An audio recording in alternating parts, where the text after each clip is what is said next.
Hello guys, welcome to Phoenix What If. So in this video, we will see, what if Naruto awaken the power of the Absolute Zero and get married with Rukia Kuchiki? If you enjoy these kinds of stories, don't forget to show us some love by hitting the like button and subscribing to the channel. Your support means the world to us. Now, let's start the story. Chapter 1. The Silent God of Konoha. The air in the Valley of the End did not move. This was not the familiar, heavy stillness that preceded a storm, nor the peaceful calm of a windless dawn. It was an absolute, fundamental cessation. The very concept of motion felt like a distant, half-forgotten memory. Here, in this scarred canyon that had borne witness to the clash of demigods, silence had been redefined. It was no longer merely an absence of sound, but a presence, a heavy, suffocating blanket woven from the death of energy itself. At the heart of this unnatural tranquility stood Naruto Uzumaki. He was perched atop the crumbling head of the Hashirama Senju statue, a lone figure of vibrant life in a monochrome world of gray stone and impossible frost. His eyes, the legendary cerulean that had ONCE burned with unrestrained passion and indomitable will, were closed. His breathing was a slow, deliberate rhythm, the only perceptible motion in a 10-mile radius. The iconic orange jacket was gone, replaced by a simple, high-collared black tunic and dark trousers, the muted colors a reflection of an internal shift far more profound than any change of wardrobe. His once spiky blonde hair, now slightly longer, fell in softer angles around a face that had shed its youthful roundness for the sharp, defined lines of a man who had seen too much. He was 24, yet the stillness around him seemed to emanate from a soul that was eons old. Below him, the great waterfall that had forever cascaded between the two colossal statues was a monument to the impossible. It was frozen, not as a solid, jagged cliff of ice, but as a perfect, three-dimensional photograph of itself. Every single droplet, every wisp of spray, every churning eddy of the torrent hung suspended in the air, captured in the exact moment he had willed it. The light of the afternoon sun refracted through them, creating a billion tiny, unmoving rainbows. It was beautiful, but it was the beauty of a corpse, a flawless but lifeless spectacle. This was his training. He was not honing a jutsu. He was not practicing a kata. He was wrestling with infinity. His power, the one he had inadvertently claimed in the final, desperate moments of the war against the celestial parasite, was not ice release. That was a child's toy by comparison. What flowed through his veins, what had fundamentally rewritten his chakra network and his very soul, was the principle of absolute zero. It was the conceptual power to command the cessation of all kinetic energy.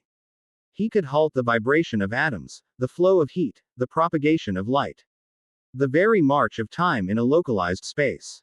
It was the ultimate defense and the most terrifying offense. It was the power of an ending. And it was a prison of profound, unbreachable solitude. He focused inward, past the hum of the natural energy he could no longer truly connect with, past the familiar warmth of Kurama's chakra, now a distant, shielded ember within him, and into the cold, silent core of his being. The memory, unbidden and sharp as a shard of frozen glass, rose to the surface. Chaos. The world was a canvas of screaming reds and sickening whites. The Otsutsuki, not Kagaya, but another, a being of pure, horrifying hunger named Shibai, had descended upon their world. It didn't want to conquer, it wanted to consume. The allied shinobi forces, battle-hardened and united, had been shattered like porcelain against a wall of iron. Hope was a dwindling resource, more precious than chakra. He remembered the sickening crack as Sasuke's Susanoo was splintered, the desperate cry of Sakura as her 100 healing seal failed to regenerate a wound fast enough, the sight of Gaara's ultimate defense being peeled away like the skin of a fruit. They were backed against the god tree, a twisted, pale imitation of the one they had felled before. This one pulsed with a malevolent light, draining the life from the very soil, from the air, from the fallen shinobi whose bodies turned to white ash upon its roots. Shibai, floating in the epicenter of the destruction, was featureless, a humanoid silhouette of shifting, static-like energy, and its power was absolute. It didn't use jutsu. It simply unmade things. It is the law of the universe, it had communicated, its voice a symphony of dying stars in their minds. Energy is consumed. Order decays into silence. Your struggle is a fleeting, pointless anomaly. Sasuke, one arm limp at his side, Rinnegan bleeding, had looked at him. The old rivalry, the friendship, the shared burden, it was all there in that one glance. There's only one option, Naruto. The one your mother's scrolls warned about. The Uzumaki clan's ultimate fuinjutsu. Not the Reaper Death Seal, but something far older, far more dangerous. The Still Heart Paradox Seal. It wasn't designed to contain a being. It was designed to introduce a conceptual contradiction into reality, to seal something by erasing the principles that allowed it to exist. A last resort. A suicide technique that required the user to offer their own dynamic, living soul as the catalyst to create a zone of absolute stasis. He had placed his palm on the pulsating bark of the god tree. The very nexus of the Otsutsuki's power. The intricate black lines of the seal had spread from his hand, not just over the tree, but across the fabric of space itself. He poured everything into it. His own chakra, Kurama's. The remnants of the power of the six paths. He felt his life force being drawn out, a torrent of warmth and light flowing into the cold, intricate mathematics of the seal. But Shibai had understood. It had surged forward, not to attack him, but to merge with the seal. It sought to hijack the jutsu, to turn this ultimate stasis into its own instrument of universal consumption. The two forces, one of creation and one of unmaking, had collided with his soul trapped between them. The pain was indescribable. It was not physical. It was metaphysical. He felt his exus, tense being stretched between two opposing infinities. He felt his connection to the world, to his friends, to the very concept of warmth, being shredded. The last thing he saw before his consciousness shattered was the look of horror on Sasuke's face. He hadn't just activated a seal, he had become it. When he awoke, the war was over. The god tree was a pillar of inert, crystalline dust. The Otsutsuki was gone, erased from existence. And he was cold. The world felt muted, distant. The joyous cries of his friends were like sounds heard from underwater. Their celebratory embraces felt like the phantom touch of ghosts. The power that had saved the world had severed him from it.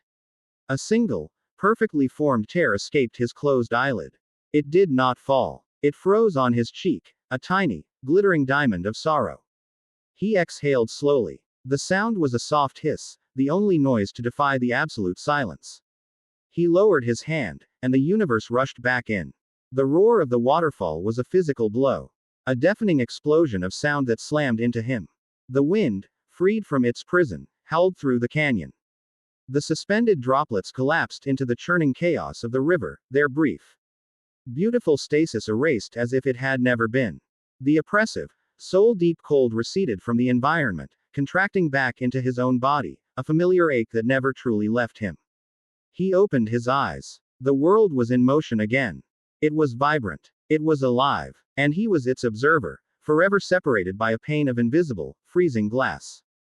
The walk back to Konohagakure was a study in contrasts. He moved with a fluid, silent grace, his footsteps making no sound on the forest floor. The forest itself, however, was a riot of life. The chatter of unseen birds, the rustle of leaves from a scurrying squirrel.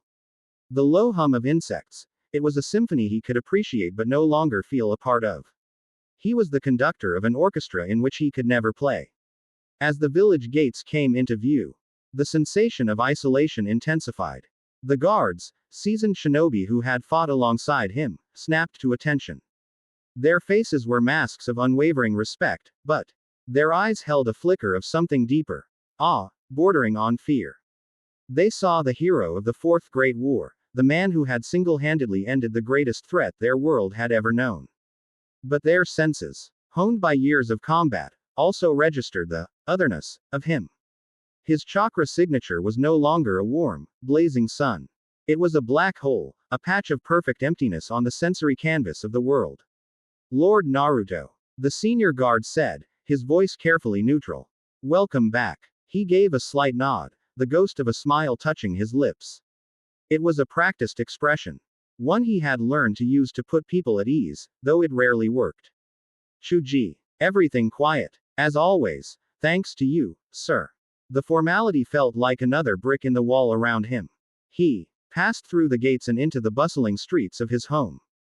Konoha was thriving. The reconstruction after Pain's assault and the ravages of the war had given way to a period of unprecedented prosperity and peace. New shops lined the main thoroughfare, their colorful banners fluttering in the breeze. The air was thick with the scent of grilling yakitori, sweet dango, and, from a familiar stall down the street, the rich, savory aroma of miso pork ramen. The laughter of children playing ninja in an alleyway, their clumsy shuriken made of cardboard, reached his ears. This was what he had fought for. This was the world he had bled for, died for, and been reborn for. Yet, as he walked through it, he was a ghost at the feast. Villagers and shinobi alike would stop their conversations as he passed. They would bow their heads in respect, murmuring his name like a prayer. Lord Naruto. The Savior. The Silent God. They loved him. They revered him. But they did not know him. The boisterous, unpredictable, ramen-loving idiot they had once known was gone, sealed away behind a wall of absolute power. He saw some of his old friends. Kiba was arguing loudly with a merchant, Akamaru, now immense and gray-muzzled, barking in agreement. Shino stood silently nearby, his hands in his pockets, exuding an aura of quiet exasperation. They saw him, and the argument died instantly. Kiba offered a wide, slightly strained grin and a wave. Shino simply inclined his head.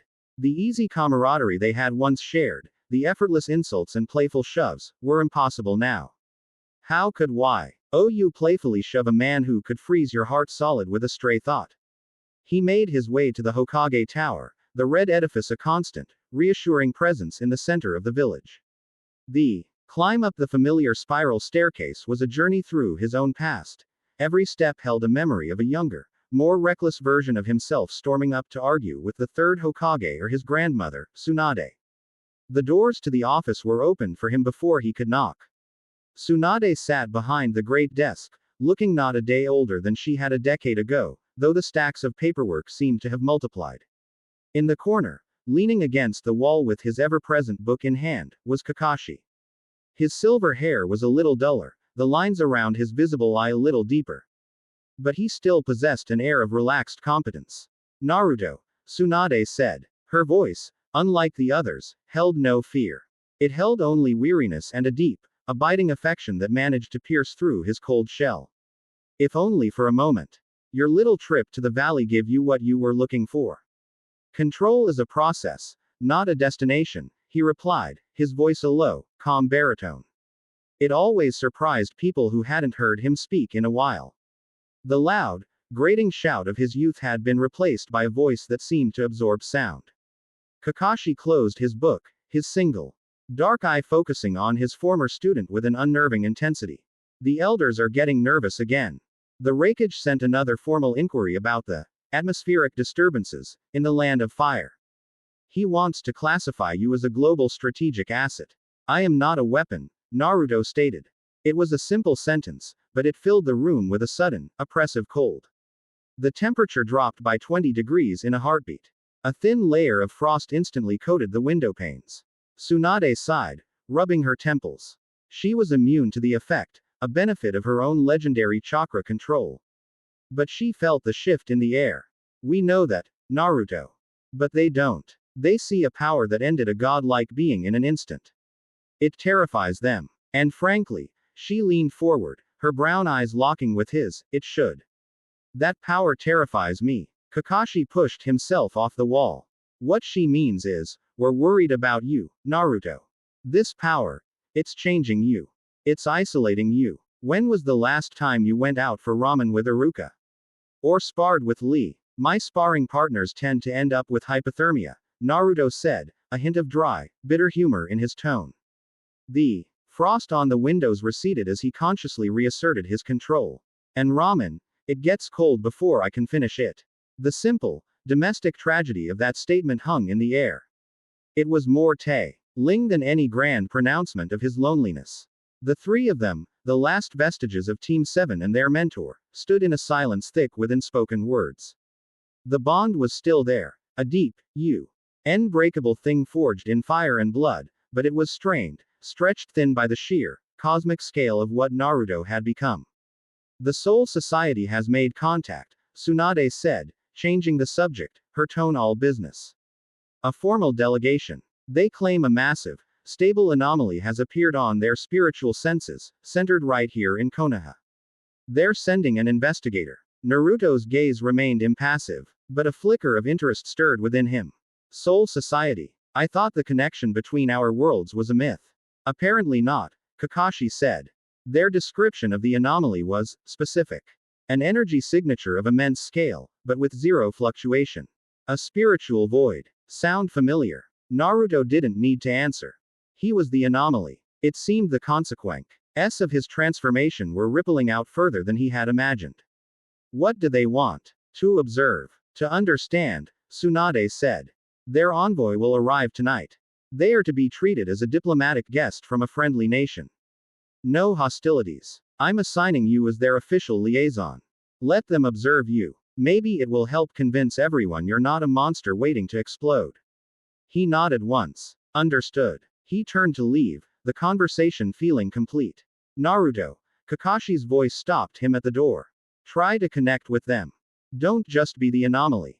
Be yourself. What self is that? The question echoed in the silent chambers of his mind. He walked out of the office, leaving his two oldest mentors in a worried silence, the chill of his presence lingering in the air long after he was gone. His home was in the long-abandoned Uzumaki clan compound on the outskirts of the village. He had been slowly, painstakingly rebuilding it himself. It was a solitary project. A way to connect with a heritage he barely understood. The main house was now habitable, a large, traditional structure of dark wood and rice paper screens, marked by the swirling red crest of his clan. Inside, the silence was a comfort rather than a burden. Here, he didn't have to pretend. He didn't have to constantly hold back the tide of absolute cold that defined his existence. He walked into the kitchen.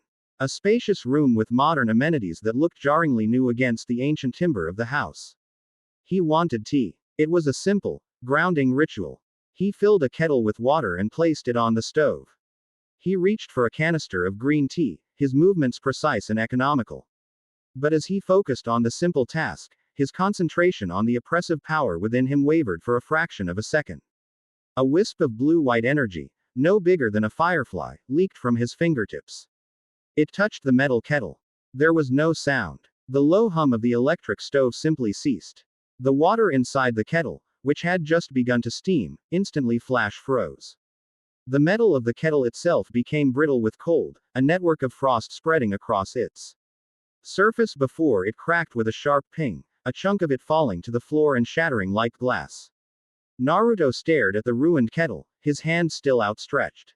A wave of profound frustration and self-loathing washed over him. Such a small thing. Such an insignificant lapse in control, with such an absolute result. He clenched his fist, and the cold in the room intensified, the air crackling with silent energy. This was his life now. A constant, unending vigil against his own nature. A single moment of distraction, a single strong emotion, could have catastrophic consequences. He was a god in a world made of glass. And he was terrified of taking a wrong step. He sank to the floor, leaning his back against a cupboard, and closed his eyes, the image of the shattered kettle burned into his mind. The weight of his power, of his loneliness, pressed down on him, and for the first time that day, he allowed himself to truly feel the crushing, soul-deep exhaustion of it all. Miles and dimensions away, in the clean, ordered world of the Seraite, Captain Shunsui Kyoraku looked at the anxious face of his subordinate. Are you certain about this, Rukia-chan? This is unprecedented. Rukia Kuchiki stood before the captain commander, her posture ramrod straight, her expression a mask of noble determination. Her petite frame was deceptive. It housed the proud, unyielding spirit of Fa Kuchiki and the hardened will of a veteran soul reaper. The readings are undeniable, Captain Commander, she said, her voice clear and formal. For the past 6 months, our sensors have been tracking a spiritual anomaly in the uncatalogued dimension designated, the elemental nations. We initially dismissed it as a sensor ghost, an error. The sheer scale of the Ryutsu seemed impossible. It dwarfs that of a senior captain by a factor of 1,000, perhaps more. Yet, its signature is perfectly stable. No radiation, no fluctuation. It's like a hole has been punched in the spiritual spectrum. It simply absorbs all ambient energy around it. We cannot ignore it any longer. Shunsui stroked his beard, his usual lazy demeanor gone, replaced by a deep, thoughtful seriousness.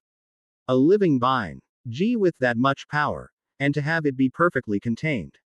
That is either the mark of a being with godlike control, or something that is not truly alive at all. It is a paradox. And paradoxes are always dangerous. My orders are to infiltrate, observe, and report, Rukia stated. If the entity proves to be a threat to the balance of souls, I am to assess its weaknesses for a potential Gote 13 intervention.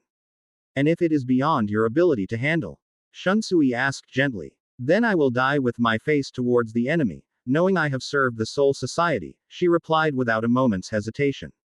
The words were rote, the creed of her people, but she meant them. Shunsui sighed, a puff of air that seemed to carry the weight of his office. Very well. Go, Kuchiki. But be careful. You are not just an investigator. You are our first official envoy to a world we have not contacted in over 1,000 years. Tread softly. A being of that magnitude could be the pillar of their world, or its executioner. With a crisp bow, Rukia turned and left the grand office. Her journey to the Senkaimon was a blur of focused resolve. She said her goodbyes to no one. This was a mission, not a vacation. She was a soldier, a noble, an officer of the Gote 13. She would not fail. The gatekeeper opened the shimmering portal, the two great pillars of the Senkaimon groaning as they parted reality. Rukia adjusted the hilt of her Zanpakuto, Soda no Shirayuki, a comforting, familiar weight at her side. She took a deep breath and stepped through. The sensation of dimensional travel was always disorienting, a brief, violent tumble through a void of screaming colors and chaotic energies. But as she emerged on the other side, the chaos was instantly consumed by an overwhelming sensation. It was the anomaly. It was a pressure so vast and so profound that it made the air thick and hard to breathe. It was not aggressive or malevolent. It was simply immense. A deep, silent ocean of spiritual power. And she was but a single drop of rain falling upon its surface. She found herself in a wide, empty street, bathed in the soft glow of a full moon. The architecture was strange, a mix of traditional wooden structures and more modern buildings, all lit by electric lanterns. The air was cool and smelled of damp earth and wood smoke. It was a peaceful place. A dangerously peaceful place to house such an incomprehensible power. Her senses, honed by a century of experience, immediately pinpointed the source. It was in the center of the village, a nexus of absolute stillness within the vast, calm ocean of its own power. Every instinct screamed at her to draw her sword, to prepare for a battle that she knew, with chilling certainty, she could not possibly win. But she was Rukia Kuchiki. She suppressed her fear, channeling it into a cold, sharp focus. Her mission was not to fight. It was to understand. Straightening her black shihakusho, she took her first step onto the soil of Konohagakure. Her gaze fixed on the distant Hokage Tower, the heart of the village, and the seat of the silent, waiting god she had been sent to investigate. Chapter 1 End. Chapter 2. The Anomaly and the Noble. The world solidified around Rukia Kuchiki, leaving her standing in a pool of moonlight on a street paved with unfamiliar stone. The dimensional passage had been tumultuous, but the immediate aftermath was a shock of a different kind. It was the pressure. In the Soul Society, spiritual pressure, Ryutsu, was a tangible force, a declaration of presence and power. Captains were living tempests, their energy radiating for miles, warning all of their approach. Vice captains were sharp, focused blades. Even a seated officer had a distinct signature, a unique spiritual fingerprint. This was different. This was not a storm, but a vacuum. Her spiritually attuned senses, which should have been mapping the flow of energy in this new world, were instead being smothered. It felt as if she were at the bottom of a fathomless ocean. The weight of the water above so immense that it compressed everything into a state of absolute stillness. The anomaly, the source of the readings, was not radiating power, it was a gravity well. A point of such density that it seemed to be consuming the very concept of energy around it. Her own Ryutsu, usually a calm, controlled hum around her, felt like a tiny, sea-carrying candle flame in a hurricane-proof vault. The sheer scale of it was nauseating. It was not the power of a person. It was the power of a law of physics. She forced the disorientation down, her entries of discipline asserting control over the primal instinct to flee. The village itself was a contradiction. The air was clean, the buildings, a curious but harmonious blend of wood, plaster, and modern glass, were well maintained. The silence of the late hour was peaceful, punctuated by the distant chirp of crickets and the soft rustle of leaves from trees she did not recognize. It was a place of profound normalcy. A sleeping town that could exist anywhere. Yet, at its heart lay a power that could unmake worlds. The dissonance was jarring. Following the silent, crushing weight of the pressure, she moved through the empty streets. Her movements were fluid and silent, a ghost in black robes drifting through a foreign landscape.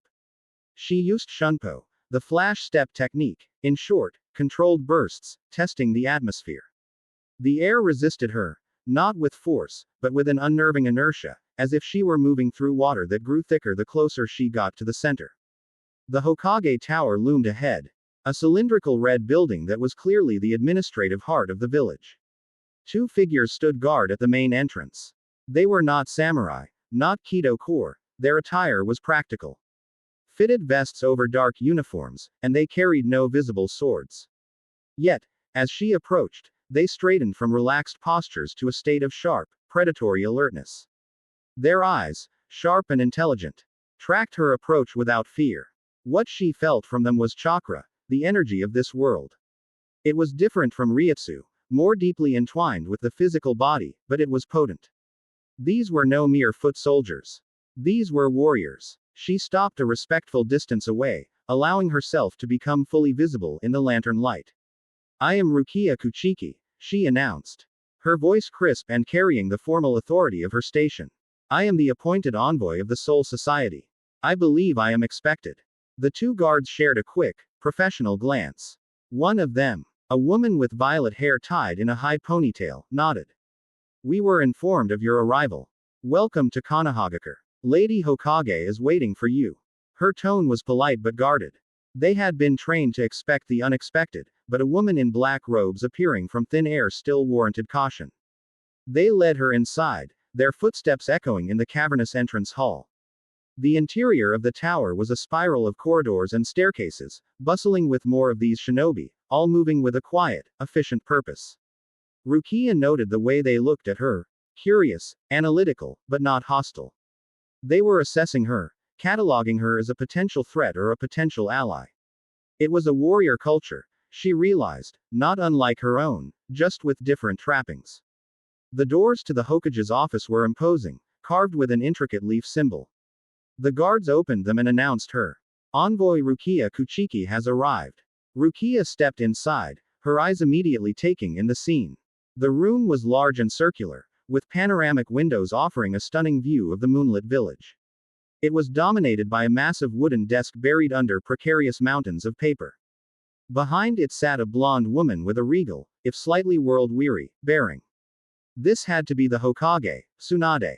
Standing by the window, his gaze distant, was a silver-haired man who seemed the epitome of relaxed danger. Kakashi Hatake, the famed copy ninja, her preliminary briefing had identified him as a person of interest. But her attention, and all her senses, were drive on inexorably to the third person in the room. He stood near the center, his back partially to the door, looking down at a map of the world spread across a large table. He was tall, dressed in simple black, his blonde hair catching the moonlight. He was the one. The anomaly. The void. Being in the same room as him was like standing on the event horizon of a black hole. The oppressive stillness intensified 100-fold. The very air seemed to lose its energy, becoming thin and cold. It took all of her willpower not to gasp, not to reach for the hilt of her zanpakuto. This wasn't the wild, chaotic pressure of a hollow or the sharp cutting ryutsu of a warrior. It was the pressure of an absolute end. He turned slowly, and for the first time, she saw his face. It was a handsome face, sculpted with the sharp edges of maturity and hardship, but it was his eyes that held her. They were a deep, impossible blue, and they contained a profound, ancient loneliness that she recognized instantly. It was the look of someone who carried a burden too great for any single soul to bear. He looked at her not with aggression, but with a calm, unnerving intelligence. In that moment, her carefully constructed theories of him being a mindless beast or an unconscious phenomenon shattered. This was a person who wielded the power of oblivion. Envoy Kuchiki, Tsunade's voice broke the silence, drawing Rukia's attention. I am Tsunade, Hokage of this village. On behalf of the Land of Fire, I welcome you. This is our former Hokage, Kakashi Hatake, and your official liaison, Naruto Uzumaki. Rukia performed a slight, formal bow. Her movements precise. Lady Hokage. It is an honor. I bring greetings from the Gote 13 and our Captain Commander, Shunsui Kyoraku. We hope this meeting marks the beginning of a renewed understanding between our worlds.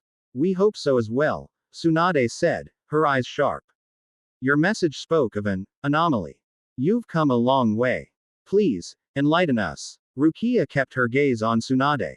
But she was acutely aware of Naruto, who had not moved, his silence a palpable force in the room. Our sensors detected a spiritual signature of unprecedented scale, yet one that exhibits perfect stability.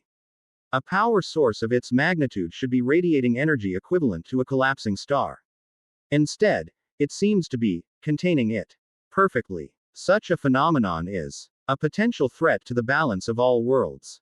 My mission is to observe, understand its nature, and assess if it poses a danger. Kakashi spoke from the window, his voice lazy but cutting. And if you decide it is a danger, then I am to report my findings so that my superiors can determine an appropriate course of action, Rukia replied smoothly, avoiding the implicit threat. There was a tense silence. Tsunade steepled her fingers, her expression unreadable. Kakashi's visible eye crinkled, as if in amusement. It was Naruto who finally spoke. The danger is not in the power, he said. His voice was a low, resonant baritone that seemed to vibrate in the very bones of the room. It was calm, devoid of arrogance, a simple statement of fact. It is in the loss of control. I have not lost control. Rukia turned her full attention to him. With respect, Naruto Dono, a power of that scope, control is a temporary state. Everything in the universe seeks entropy. An energy like yours will one day seek its release. Then my life's work is to defy the universe, he replied, a flicker of something ancient and sad in his blue eyes. The sheer, quiet confidence of his statement was more intimidating than any boast. He wasn't bragging. He was stating the terms of his existence. Rukia found herself at a loss for words. Her mission parameters, her noble upbringing, her combat experience, none of it had prepared her for this. Tsunade cleared her throat, taking back control of the meeting. As we agreed, Naruto will act as your guide and point of contact during your stay. He is the subject of your investigation, after all. It seems most efficient. He will answer your questions and provide you with whatever you need to complete your assessment.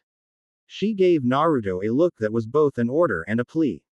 Naruto inclined his head. I will. Rukia bowed again. I am in your care. Then, Naruto Dono.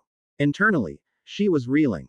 To be in the constant presence of this man, this void, it would be the ultimate test of her fortitude. The meeting concluded with diplomatic pleasantries. Tsunade arranged for quarters for her in the shinobi guest housing, a secure and comfortable location. As they were dismissed, Naruto turned to her. Allow me to escort you. They walked out of the tower and into the cool night air. The village was quieter now, the only sounds the whisper of the wind and the distant hum of the village's power grid. The oppressive weight of his presence was even more pronounced without the buffer of others. It was a constant, physical pressure against her soul. You call your power chakra, Rukia began, deciding that directness was the best approach.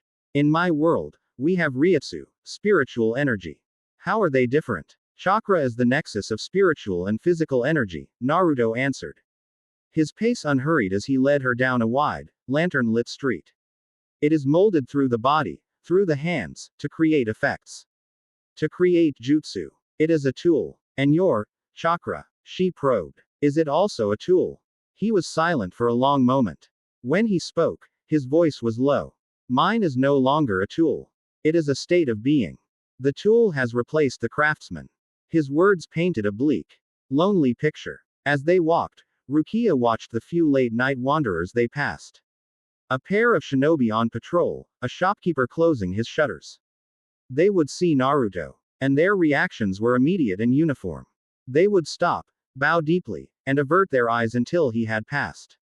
It was a gesture of ultimate respect, the kind one would afford a king or a deity. But there was no warmth in it. It was the reverence of fear. They weren't greeting a person. They were acknowledging a force of nature. She recognized the look. It was the same look the junior members of her own clan gave her brother, Byakuya. The isolation of power. They respect you, she observed. They fear what I can do, he corrected gently. They are grateful for it, but they fear it. It is a logical reaction. He led her to a small, unassuming building nestled in a quiet garden, a traditional tea house with a warm, inviting light spilling from its paper screen doors.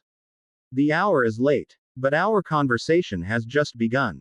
It is better had over tea than in a government office. If you are not too weary from your journey. It was a considerate gesture, and one that surprised her.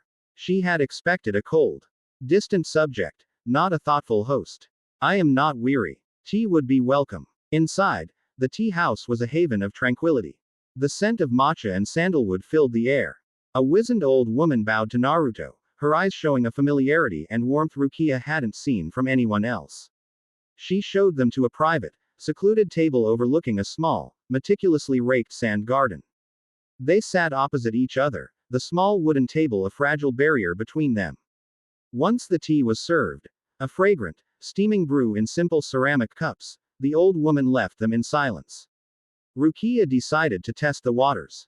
In the Soul Society, we have an art called Kido. It is a way of manifesting our spiritual power as spells, for binding or for destruction. It requires precise incantations and control. As she spoke, she gathered a small, almost undetectable amount of ryutsu into her right hand, hidden beneath the table. She began a silent, internal incantation for Bakudo number 1, Sai. A simple binding spell. It was meant to be harmless, just to see how his power would react to a foreign energy. She completed the spell, directing the faint glimmer of light towards him. The effect was instantaneous and horrifying. The moment the nascent Kido spell left the sphere of her immediate influence, it vanished. It did not hit an invisible wall. It did not fizzle or dissipate. The particles of spiritual energy that formed the spell simply ceased to exist, erased from reality in the space between one heartbeat and the next. There was no sound, no flash of light, nothing. Just absence. Naruto, who had been lifting his cup to his lips, paused. His blue eyes met hers across the table. He knew. He had felt it. A chill that had nothing to do with his power traced its way down Rukia's spine. He didn't comment on her action. He didn't question her. He simply held her gaze for a long moment, a silent acknowledgement of her test and its failure, before slowly taking a sip of his tea. His silence was a far more potent response than any accusation could ever be. It communicated, with perfect clarity, the absolute gulf between their abilities. Before she could formulate a response, to apologize or to explain, a sudden, violent tremor shook the tea house. The ceramic cups rattled on the table. Outside, a blood-red tear appeared in the fabric of the night sky. It ripped open with a sound like tearing silk, a raw, chaotic portal of swirling crimson and black energy. From it, a wave of spiritual pressure, jagged, hungry, and utterly malevolent, washed over the village. Rukia was on her feet in an instant, her hand gripping the hilt of Soda no Shirayuki. That pressure, it was unmistakable. Vile. Corrupt. The signature of a powerful hollow. But how? Here. What is that? Naruto asked. His voice calm, but his eyes were fixed on the portal in the sky, a dangerous light entering them for the first time. A hollow, Rukia said, her mind racing. It must have been drawn here, across dimensions. By the immense, irresistible lure of his power. He was a beacon in the darkness, and this was the first of the moths to be drawn to his flame. A lost soul, a monster that devours other souls. It is a creature of my world. A deafening, inhuman roar echoed from the portal as a massive, bone-white creature began to force its way through. It was easily the size of a 3-story building, with a grotesque mask and a gaping hole where its heart should be. Panic began to erupt in the streets below as the villagers saw the monstrosity materializing above them. Rukia's duty was absolute. Stay here, she commanded Naruto, her voice ringing with the authority of a Gote 13 officer. This is a threat from my world. It is my responsibility to face it. Without waiting for a reply, she drew her pristine white katana. Dance, Soda no Shirayuki. A wave of cold, pure white spiritual energy erupted from her, and she vanished in a blur of flash step, a streak of white and black rocketing towards the monstrous apparition. The safety of this world, the balance of souls, rested on her shoulders. She would not allow this creature to harm these people. She would face it alone. From the shattered doorway of the tea house, Naruto watched her go. He watched the tiny figure of the dark-robed woman fly towards a monster of impossible size, her resolve a brilliant, defiant spark in the night. His expression was unreadable, a mask of calm observation. But in the depths of his cerulean eyes, the endless, tranquil sea began to stir, and a terrifying, silent storm began to gather. Chapter 2 End. Chapter 3. 0-Point Combat. Duty was a blade honed sharp by the whetstone of 100 years. It was the core of Rukia Kuchiki's being, the unyielding principle upon which her life was built. The monstrous hollow, a creature born of her world's failures, had invaded this foreign land. The cause was irrelevant in the face of the immediate threat. The responsibility was hers. As she rocketed through the night sky, the cool, crisp air of this new world slicing past her, she was not a diplomat or an investigator. She was an officer of the Gote 13, and this was an extermination. The hollow had fully emerged from the Garganta, its massive, spider-like legs crashing down onto the thatched roofs of an outlying market district. Wood splintered and tiles shattered under its weight. It was larger than she had initially estimated, a towering beast of bone and corrupted spirit, its mask a horrifying parody of a screaming human face, adorned with jagged, horn-like protrusions. This was no ordinary hollow. Its spiritual pressure was dense, heavy, and reeked of the countless souls it had consumed to reach this stage. It was, at the very least, an Ejuka's class Manos. Perhaps even verging on something more. No matter, she thought, her resolve hardening into a diamond point. The duty is the same. Some no mai, Tsukishiro. She chanted, her voice a sharp command in the sudden chaos. As she alighted gracefully on a distant rooftop, she leveled her pristine white blade at the beast. A perfect, gleaming circle of ice light formed at her feet, radiating a pure, chilling energy. The circle shot upwards, a pillar of freezing moonlight that engulfed the hollow from below, seeking to encase it in a tomb of celestial ice. The creature roared, a sound that was part rage and part agony. As the impossibly cold energy of Soda no Shirayuki enveloped it, frost spread rapidly across its bone-white carapace, its movements slowing as its limbs were locked in place. For a moment, it seemed her attack had worked. The beast was frozen solid, a grotesque statue silhouetted against the bloody tear in the sky from which it had come. But the pressure emanating from it did not wane. It intensified. A low, guttural groan vibrated from within the ice. Cracks, glowing with malevolent red energy, began to spiderweb across the frozen surface. With a cataclysmic explosion, the hollow shattered its icy prison, sending house-sized shards of enchanted ice raining down on the street below. It was wounded, its spiritual energy leaking from the fissures in its armor, but it was far from defeated. It was enraged, its multifaceted eyes, burning with a soulless crimson light, fixed on her. It identified her as the source of its pain. A cavernous maw opened in its mask, and a dense sphere of crackling red-black energy began to coalesce. Sero. Rukia's eyes widened. She flash-stepped to the left just as the devastating beam of energy erupted from the hollow's mouth. The Sero tore through the night, bisecting the rooftop where she had been standing and vaporizing a swath of the street and buildings behind it in a singular, explosive blast. The sheer destructive power was staggering. She landed lightly on the ridge of another roof, her heart pounding.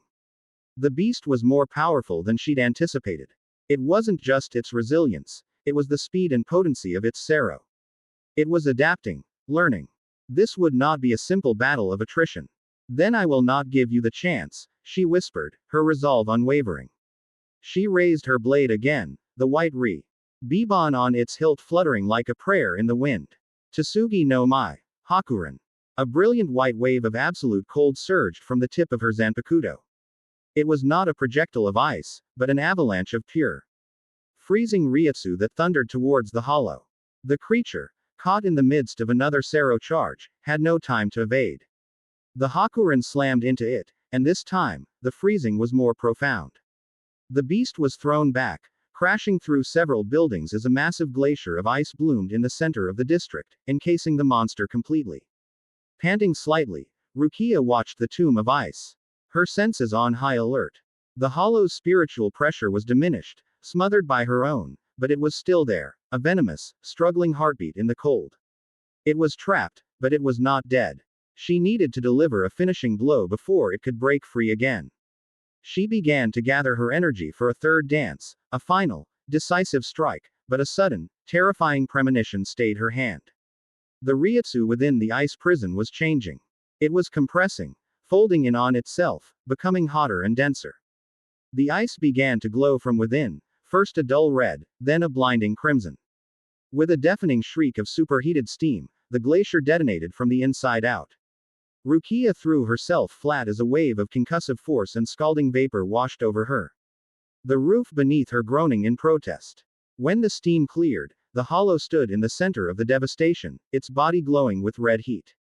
The fissures in its armor were now molten channels of energy. It had burned away her ice from the inside. Its head swiveled, its many eyes locking onto her position with renewed, intelligent malice. It had learned that her power was based on cold. And it had found the counter. It moved with a speed that defied its massive size, its spider-like legs scuttling across the rubble, closing the distance between them in seconds. Rukia met its charge, her blade a blur of white in the darkness. She was no longer fighting from a distance. This was a desperate, close-quarters melee. She danced around its crushing limbs, her shikai's blade leaving deep, freezing gashes in its hide, only for the creature to channel its internal heat and cauterize the wounds almost instantly. She was fast, she was skilled, but she was outmatched in sheer power and stamina. One of its secondary limbs, a scythe-like appendage she hadn't seen, whipped around and caught her off guard. She brought her blade up to block, but the force of the impact was immense. She was thrown back, sent tumbling through the air, and slammed into the wall of a sturdy-looking storehouse, the impact knocking the wind from her lungs and sending a shock of pain through her entire body. She slid to the ground, gasping for breath, a trickle of blood running from the corner of her mouth. The hollow loomed over her, its shadow eclipsing the moon. Its maw opened once more, another Sero. This one at point-blank range, beginning to form. There was no time to dodge. This was it. Her mind remained clear, her only regret that she had failed in her duty. She tightened her grip on Sota no Shirayuki, prepared to meet her end with her sword in her hand. And then, the world went silent. It was not a gradual fading. It was instantaneous. The guttural charge of the Sero, the crackle of energy, the distant shouts of alarm from shinobi reinforcements, the very thrum of her own blood in her ears, it all just stopped. The air, which had been thick with heat and ozone, became preternaturally still and achingly cold. Naruto Uzumaki stood between her and the hollow. He hadn't appeared in a flash of speed or a burst of chakra. One moment he wasn't there, and the next, he was. He walked with a calm, almost leisurely pace into the epicenter of the destruction he had warned her about. His hands were in his pockets. His expression was one of cold, detached disappointment. The Sero, a blinding sphere of destructive energy that had been moments from annihilating her, was now hanging in the air a foot from the hollow's mouth. It was a perfect, silent orb of frozen red-black lightning. Its chaotic energy locked in a state of absolute stasis. It was a photograph of a nuclear bomb at the moment of detonation. The hollow itself seemed confused. Its instincts were screaming at it, telling it that the insignificant creature before it was the single greatest threat it had ever encountered. It swiped at him with its massive, heated claw. Naruto didn't move. The claw, slicing through the air at incredible speed, simply slowed as it approached him. It was as if it were moving through thickening molasses, then solid stone, then something infinitely denser. It came to a complete stop a few feet from his face. Held fast by nothing at all. Rukia could only stare, her pain and exhaustion forgotten, replaced by a profound, soul-shaking awe. This wasn't a technique. He wasn't projecting a barrier or emitting a force. He was exerting his will upon the very laws of physics, creating a localized zone around himself where the universe played by his rules. He raised a hand from his pocket and pointed a single, casual finger at the ground beneath the hollow's multi-jointed legs. The rubble-strewn earth beneath it instantly transformed. It did not freeze in a layer of visible ice. It became a perfectly smooth, dark surface, an ontological patch of reality where the concept of friction had been erased. The hollow, its immense weight no longer held by purchase, crashed down in a clumsy, helpless heap. Its limbs sliding out from under it as if on a greased mirror. It flailed, its powerful muscles finding no resistance, its terrifying form reduced to a comical, sprawling mess. Naruto took a final, deliberate step forward, standing directly before the creature's horrifying mask. He looked into its soulless red eyes, and Rukia saw a flicker of something in his own, not pity, but a shared, sorrowful understanding of monstrosity. He raised his hand and gently, almost tenderly, placed a single finger on the center of the hollow's bone-white mask. There was no explosion, no shockwave, no triumphant cry. There was only an utter, complete, and final cessation. A network of impossibly fine, fractal-like frost spread from his fingertip. It did not crawl over the surface. It manifested within the substance of the hollow itself. The frantic, malevolent energy of the creature simply ceased to be. Its movements stopped. Its spiritual pressure vanished, not dissipated, but erased. Its physical form became brittle, a hollow shell from which all energy, all heat, all life, had been irrevocably excised. And then, with a soft, crystalline chime that was the only sound in the silent world, the colossal hollow shattered. It did not explode into gore or viscera. It disintegrated into a cloud of infinitely fine, inert dust, like motes of sand catching the moonlight, before drifting away into nothingness. The frozen Sero, its source erased from existence, also shattered, its stored energy vanishing with it. Naruto stood alone in the crater, his hand still outstretched. He lowered it slowly, and as he did, the world rushed back in.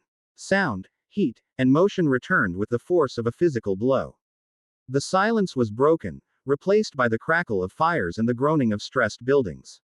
The profound cold receded, pulling back into him like a tide. He turned to look at her, and in his eyes, she saw it clearly. A flicker of profound self-loathing. A deep, aching weariness. He was not proud of what he had just done. He was horrified by it.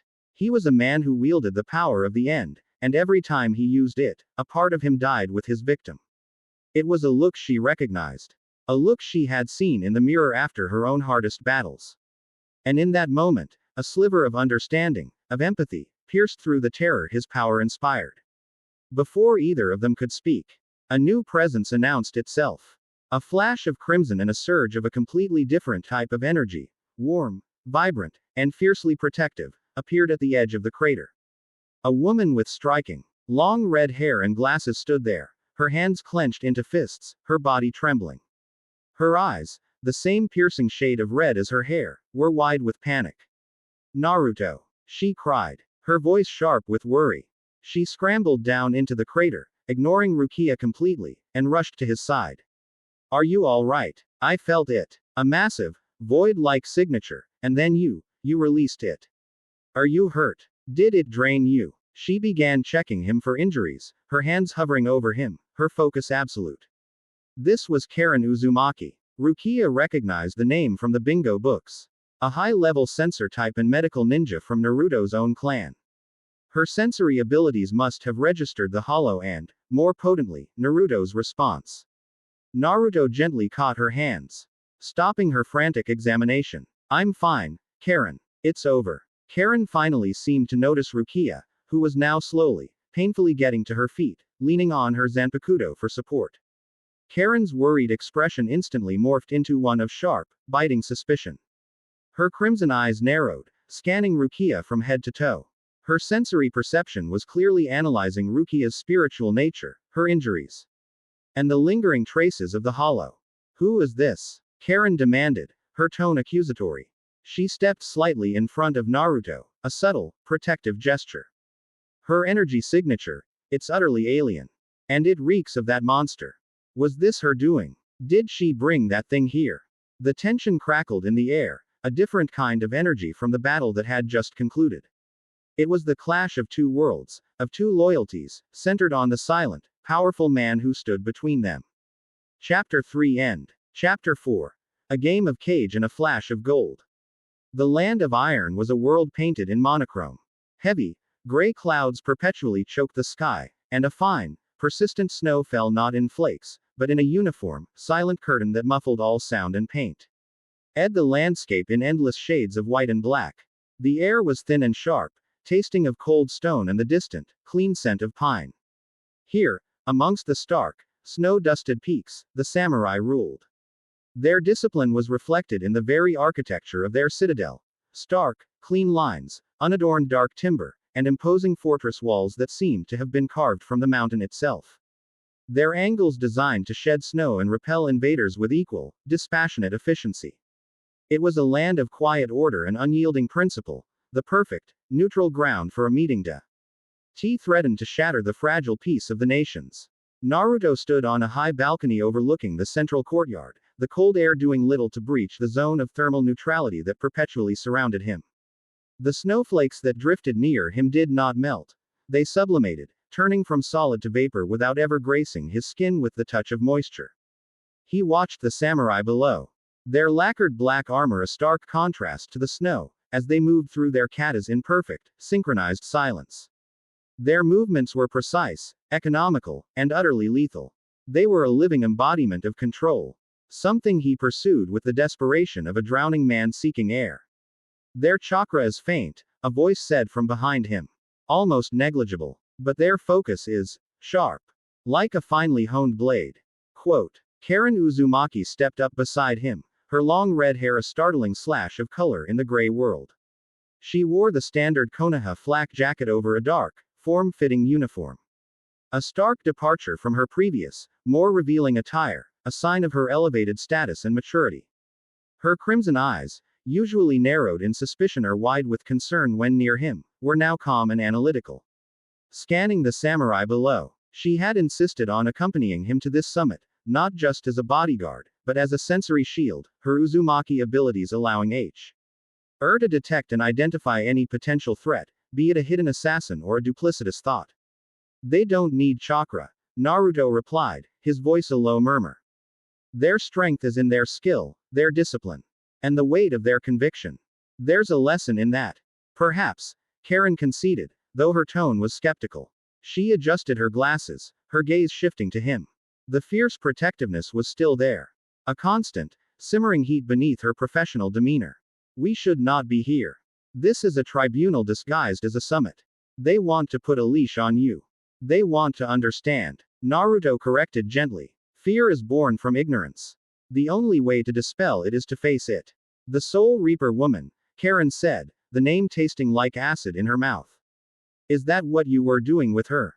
Dispelling her fear. The memory of the confrontation in the destroyed market district was a raw, fresh wound. After Naruto had dispersed the hollow, a tense standoff had ensued between Karen and a wounded but defiant Rukia. It had taken all of Naruto's newfound stoicism to de-escalate the situation, to explain Rukia's presence without revealing the full, world-altering truth of their interconnected planes.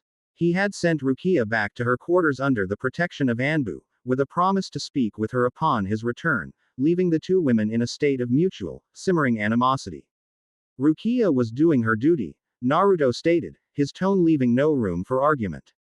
The creature was from her world. Its appearance here was an unforeseen consequence. Of me, he added silently. And your duty is to this world. Karen countered, her voice rising with the passion she always struggled to contain. Not to play diplomat for otherworldly soldiers who bring monsters to our doorstep. My duty is to peace, Karen. Wherever and however I can secure it. His gaze swept over the courtyard again. Even if it means sitting in a room with 4 other leaders see me as little more than a natural disaster in human form. He turned and walked back inside, leaving her alone on the balcony. Karen watched him go, a familiar ache of frustration and helpless devotion in her chest. She wasn't just afraid for him. She was afraid of him, of the crushing loneliness she could feel emanating from him like a physical cold, a solitude so profound she feared one day he might simply let go and merge with the silence completely. The summit room was a masterpiece of stark, intimidating minimalism. A single, massive, circular table of polished black stone dominated the space. There were no windows, only tall, rice paper shoji screens that diffused the gray light from outside into a soft, shadowless glow. The air was heavy with the scent of oiled steel from the impassive samurai guards who stood at the only entrance, their hands resting on the hilts of their katana. Seated around the table were the 5 most powerful individuals in the elemental nations. The fourth Raikage, A, was a mountain of muscle and impatience, his arms crossed over his chest, his dark face set in a thunderous scowl. Beside him, Darui, his chosen successor, looked characteristically languid, though his eyes were sharp and missed nothing. Kuritsuchi, the fourth Tsuchikage and granddaughter of Onoki, was the Raikage's polar opposite. She was petite and lean, her expression a mixture of boredom and sharp, cynical intelligence. She lounged in her high-backed chair, tapping a single, perfectly manicured nail on the stone table, the rhythmic click the only sound in the room. Gaara of the Sand, the fifth Kazekage, was an island of perfect stillness. His arms were also crossed, mirroring the Raikage, but where A's posture radiated aggression, Gaara's exuded an unshakable, meditative calm. The red characters for love on his forehead seemed darker, more profound in the muted light. And then there was Mei Terumi, the fifth Mizukage. She was a vision of poised elegance and subtle power. Her long, auburn hair was styled in an intricate topknot, and her fine-boned face was a mask of serene, polite interest. But her green eyes, sharp and full of a shrewd, calculating light, moved from face to face, gauging the mood, identifying the weaknesses, and planning her first move. She offered Naruto a small, enigmatic smile as he and Karen took their seats. He gave a slight, formal nod in return. The Raikage broke the silence, his voice a gravelly boom that seemed to shake the very foundations of the room. Let's dispense with the pleasantries. We're here for one reason. Uzumaki. The incident in Konoha 2 nights ago proves my point. A creature of unknown origin appears, a district is leveled, and it's handled. But we only know this because my own intelligence network picked up the energy readings. Konoha made no official report of the event. This power is too great to be the sole property of one village. Kuritsuchi stopped her tapping. He's not wrong, she drawled, her voice laced with sarcasm. It's a bit unsettling when one of our allies has a weapon that can erase a god, and we only find out about its test runs through the grapevine. It makes one nervous about what else is happening behind the Leaf's tall walls. Gaara's voice, when it came, was soft but carried immense weight. Naruto is not a weapon. He is the hero of the Fourth Great War and a loyal shinobi of Konoha. My village owes its continued existence to him. The Sand will not entertain any proposal that treats him as a possession. Gratitude is a fine sentiment. Kazekage, the Raikage shot back, leaning forward. His bulk making the stone table seem small. But it doesn't guarantee the safety of my people. What happens if Uzumaki loses control? What happens if an enemy finds a way to turn that power against us? The only logical solution is to classify his ability as a shared asset. A strategic deterrent, managed and controlled by a joint council of the 5 Kage. He would be stationed on a neutral, secure island. And his power could only be deployed by a unanimous vote. The sheer audacity of the proposal hung in the air. To imprison a hero, to turn a man into a nuclear launch code, it was a cold, pragmatic, and utterly ruthless solution. Karen, standing behind Naruto, tensed, her chakra flaring with indignant rage. Naruto placed a calming hand on her arm, his touch cool and steady. And she reluctantly subsided, though her glare at the Raikage could have melted steel.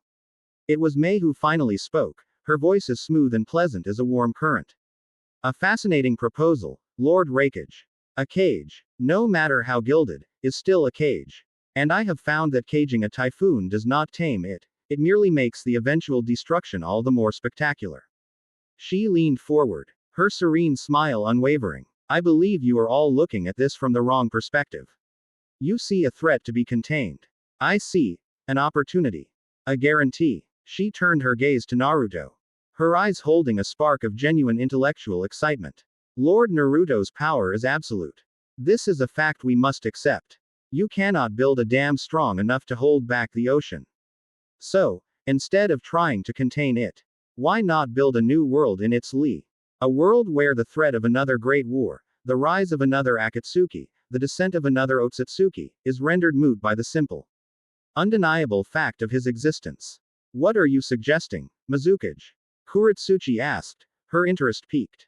A new shinobi alliance, Mei declared, her voice resonating with quiet conviction. Not a temporary military pact forged in desperation, but a true, permanent federation of nations. An economic and political union, with open borders, shared resources, and a unified defense council. A world where our children will never have to know the horrors we have endured. And the guarantor of that lasting peace, the ultimate deterrent against any who would threaten it, would not be a committee or a treaty, but a single, unassailable fact: Naruto Uzumaki. Her argument was brilliant. She had taken the Raikage's fear and reframed it, transforming Naruto from a weapon to be locked away into a protector to be revered. The cornerstone of a utopian future. She was not just defending Naruto, she was using his existence to achieve her own long-term political goals for Kurigakure and the world. The Raikage snorted. A pretty dream. And what happens when the leaf decides to use this guarantor to enforce its own will? Your plan simply hands Konoha the keys to the entire world. Konoha would be but one voice in the new federation, Mei countered smoothly. And Lord Naruto is, from what I have seen, a man of profound integrity. His loyalty is not just to his village, but to the ideal of peace itself. Her eyes flickered to Naruto again. Am I wrong? All eyes in the room turned to him. He had been silent for the entire debate, a calm, listening presence at the center of the storm. The pressure to speak, to declare himself, was immense. The fate of the world, his own freedom, hung on his words. Naruto slowly lifted his gaze from the polished surface of the table. He looked at the Raikage. Then at Kuretsuchi, then at Gaara, and finally at Mei. His cerulean eyes were calm, deep, and held the unnerving stillness of a frozen sea. When he spoke, his voice was not loud, but it silenced all thought, all argument. It was a simple statement, delivered with the absolute, unshakable weight of a fundamental truth. I am not a weapon. I am not a deterrent. I am not a cornerstone for your new world. He paused, letting the words sink in, letting the cage understand that he was rejecting all of their labels, all of their attempts to define and use him. I am Naruto Uzumaki. I will protect my friends and my home. I will aid my allies when they are in need. I will stand against any who threaten the peace we have all sacrificed so much to build. He leaned forward slightly, and for a fraction of a second, the temperature in the room plummeted. A thin, ephemeral layer of frost traced the edges of the black stone table. But I will not be wielded. I will not be caged. And I will not be commanded. This is my decision. It is not open for debate. The silence that followed was absolute. He had not shouted. He had not threatened. He had simply stated the reality of the situation. They could make their plans, they could sign their treaties, but in the end, his power gave him an authority that superseded their own. It was the ultimate veto. The Raikage stared at him, his mouth slightly agape. For once speechless, Kuretsuchi leaned back in her chair, a slow, grudgingly respectful smile touching her lips. Gaara simply nodded, as if this was the only outcome he had ever expected. Mei Terumi looked at him, and her polite, political smile was replaced by one of genuine, unrestrained fascination. He had refused her brilliant gambit, rejected the godlike status she had offered him, and in doing so, had proven himself to be exactly the man she had hoped he was. A man of absolute power who refused to be defined by it. A man of integrity who could not be bought or manipulated. Her initial, strategic interest in him suddenly deepened, blossoming into something far more personal and infinitely more dangerous. The summit was, for all intents and purposes, over. Later that evening, Naruto stood once more on the balcony, the snow falling around him in a silent, hypnotic dance. The political maneuvering had exhausted him far more than any physical battle ever could. I thought you handled that with remarkable restraint. Mei Terumi's voice, a smooth melody against the quiet hiss of the snow, came from the doorway. She stepped out onto the balcony, a silken shawl wrapped around her shoulders against the cold she didn't seem to feel. They are leaders concerned for their people, Naruto said.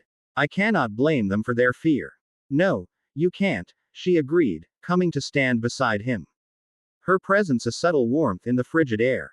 But you can pity them for their lack of imagination. They see a sword. I see the hand that could reshape the world. Not through force, but by example. The world doesn't need reshaping, Naruto countered. It needs to be protected, so it can shape itself. A noble sentiment, she murmured, her green eyes studying his profile in the twilight. But naive. The world is clay, Naruto Dono. If good people do not shape it, then monsters will. My village. It was drowning in blood for generations. The bloody mist. They called us. I did what I had to do to change that. I shaped it. I used diplomacy, seduction, and, when necessary, my own 2 keke genkai to melt the old hatreds and forge a new future. I am not ashamed of that. Their conversation was a dance, a parry and thrust of ideologies. He, the idealist tempered by absolute power. She, the pragmatist forged in a crucible of civil war. You believe your power isolates you, she continued. Her perception unnervingly acute. You see it as a wall between you and the world. But a wall can be a fortress as well as a prison. It can be a place from which to stand and watch, to guard. All you need is someone who is not afraid to stand on that wall with you. Her words hung in the air, a clear and unambiguous invitation. Before Naruto could formulate a reply, before he could even begin to process the implications of her statement, a new presence tore through the fabric of the scene. It was not an attack. It was an arrival. A flicker of movement in the corner of his eye. A blur of black and gold, and then a woman was simply there, perched impossibly on the thin railing of the balcony as if she weighed nothing at all. She was tall, dark-skinned, with striking golden eyes that glittered with ancient mischief and a predatory grace. She wore a simple black garment that did nothing to hide the sleek, powerful lines of her body. Her ryutsu, her spiritual signature, was unlike anything Naruto had ever felt. It was not the cold nobility of Rukia or the ravenous hunger of the hollow. It was the energy of a lightning storm contained in the body of a sleek panther, wild, untamable, and utterly self-assured. Well now, the woman said, her voice a low, throaty purr that sent a shiver down Naruto's spine. She gave him a slow, appraising look, a wide, wicked grin spreading across her face. The readings didn't do you justice. A perfect little singularity, all wrapped up in a pretty human shell. I haven't felt anything this interesting in a century. May stiffened, her hand subtly moving to a hidden pouch of senbon, her diplomatic mask replaced by the wary readiness of a cage. Karen appeared in the doorway in a blur, her expression thunderous. The woman ignored them both. Her golden eyes fixed solely on Naruto. I am Yoruichi Shihoin, she announced, as if that explained everything. I heard a god fell into the mortal world, and I got bored. So, how about it, little singularity? Forget this dull political posturing. Let's have a real game. Let's see which is faster. My shunpo, or the speed at which you can freeze the world. Chapter 4 End. Chapter 5. Stillness versus speed. The challenge hung in the frigid air of the balcony, as sharp and clear as a shard of ice. It was so audacious, so utterly devoid of the political maneuvering and fearful reverence that had defined Naruto's existence for years, that it momentarily stunned everyone present. Mei Terumi's serene composure fractured, replaced by the honed instincts of a cage. Her body shifted into a subtle pre-combat stance, her chakra flaring just beneath her skin. This newcomer was an unknown variable of immense power, and Mei did not tolerate such things in her vicinity. Karen was even less subtle. She moved to Naruto's side, a low growl rumbling in her throat, her hands already forming the seals for the adamantine sealing chains. The air crackled with a trilateral tension, Mei's calculating caution, Karen's fierce possessiveness, and Yoruichi's wild, playful curiosity. Naruto, however, did not feel threatened. He felt intrigued. For the first time since his transformation, someone was looking at his power not as a curse, a burden, or a political tool, but as a fascinating puzzle. A challenge. This woman, Yoruichi, her golden eyes glittering with an intelligence as sharp as her speed, wasn't afraid of him. She was excited by him. A slow, almost forgotten sensation stirred within him, the thrill of a worthy opponent. He raised a hand, a simple gesture that one the less stopped both Mei and Karen in their tracks. It's all right, he said, his voice calm, but with a new undercurrent of life that had been absent moments before. He turned his full attention to the woman perched on the railing. A game, he mused. I haven't played one of those in a long time. What are the stakes, Yoruichi Shihoin? Yoruichi's grin widened, a flash of white in the twilight. Stakes are for boring people. This is for sport. The rules are simple. I try to touch you. You try to stop me. No killing blows, no permanent dismemberment, unless we get carried away. She winked. First one to succeed wins bragging rights for the next century. What do you say? This is insane. Karen hissed. Naruto, you don't know what she is. Her energy signature is ancient, and it's chaotic. You can't just. I accept, Naruto said, his gaze locked with Yoruichi's. The decision was so swift, so contrary to his recent behavior, that it silenced Karen completely. Mei's eyes narrowed, her mind racing to calculate the new political and strategic implications of this development.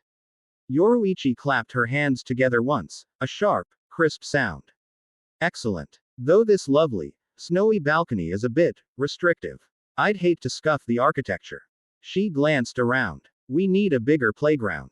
Someplace flat, empty, and preferably uninhabited for a few hundred miles. Before anyone could suggest a location, Naruto simply nodded. I know a place. He lifted his hand, palm up. The air around the four of them shimmered, not with the distortion of a teleportation jutsu, but with a strange, visual flattening. The concept of distance seemed to fold in on itself. The snowy citadel of the land of iron, the gray sky, the distant mountains, they all compressed into a single point and then vanished. Replaced instantly by a new, vastly different vista. They were standing on a sun-baked, salt-cracked plain that stretched to the horizon in every direction. The sky above was a brilliant, cloudless azure. The air was hot, dry, and smelled of dust and baked earth. It was one of the great, uninhabited wastelands on the very edge of the land of wind. The journey had taken no time at all. There had been no sensation of movement, only a seamless transition from one reality to another, as if the universe itself had turned a page. Mei stumbled slightly, her composure finally broken by the sheer, casual impossibility of what had just happened. Karen stared at Naruto, her mouth agape. She knew the depths of his power, but this was new. This was not a negation of energy. This as a command over spatial reality itself. Yoruichi, however, merely landed on the ground with the grace of a cat, a low, appreciative whistle escaping her lips. Oh, that's a neat trick. Bending space instead of just passing through it. I like you more and more, little singularity. She stretched her arms over her head, her back arching, every muscle in her body coiling with nascent power. All right. Playground acquired. She took a few steps away, turning to face him from a distance of about 50 yards. Ready when you are. Naruto gave a curt nod to Mei and Karen. Stay back. A long way back. His power flared subtly, creating an invisible but absolute barrier of kinetic repulsion a mile away, ensuring they would be safe from any stray effects. He then turned his full attention to his opponent. The game was on. What followed was a battle of absolutes, a physical debate between the concept of motion and the concept of stasis. Yoruichi vanished. She didn't blur. She didn't leave an afterimage. One instant, she was standing there, a grin on her face. The next, she was gone. Naruto's senses, which could track the fastest shinobi in the world, could perceive nothing but the empty space she had occupied. But he didn't need to see her. He could feel the effect she had on the world. The air itself screamed in her wake. To the left. He didn't turn. He didn't move. He simply willed it so. The patch of ground 10 feet to his left, the exact spot Yoruichi's foot was about to touch down to change direction, instantly lost its coefficient of friction. It became a perfect, frictionless surface. Yoruichi, moving at a speed that approached the sound barrier, had been prepared for solid earth. Instead, she found nothing to push off of. Her trajectory, meant to be a sharp, 90-degree turn, became an uncontrollable slide. With a curse and a breathtaking display of mid-air acrobatics, she twisted her body, using her momentum to flip herself end over end, landing gracefully 100 yards away. Her grin was gone, replaced by a look of sharp, intense focus. Clever, she called out, her voice carrying easily across the plain. Very clever. But what about the air? She vanished again. This time, Naruto felt her coming not from the ground, but from above, a diving hawk of pure speed. He didn't look up. He simply extended his perception into the column of air directly above him. He didn't freeze it. He didn't create a barrier. He did something far more subtle.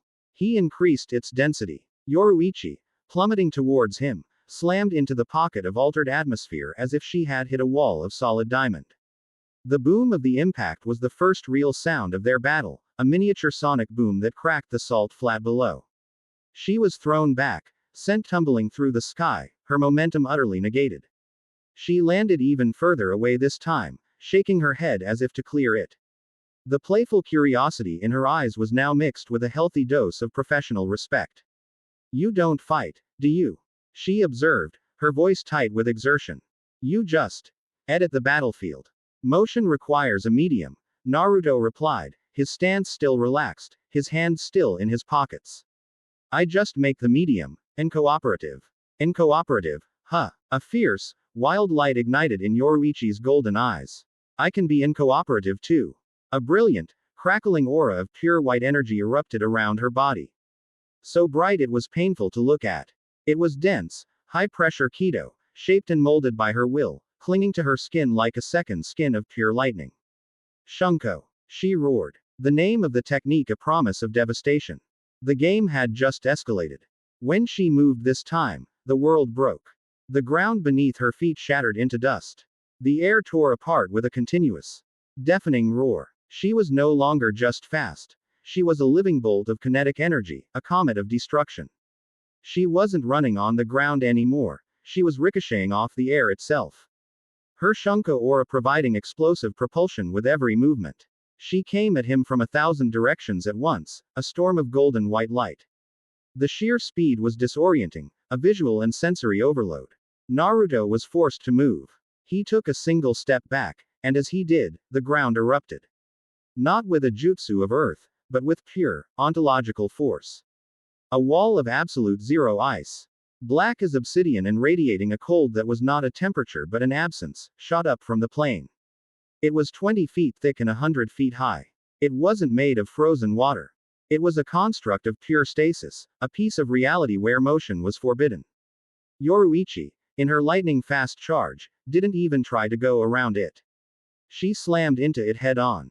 The impact was apocalyptic. Her Shunko, the embodiment of explosive energy, met the wall, the embodiment of absolute stillness.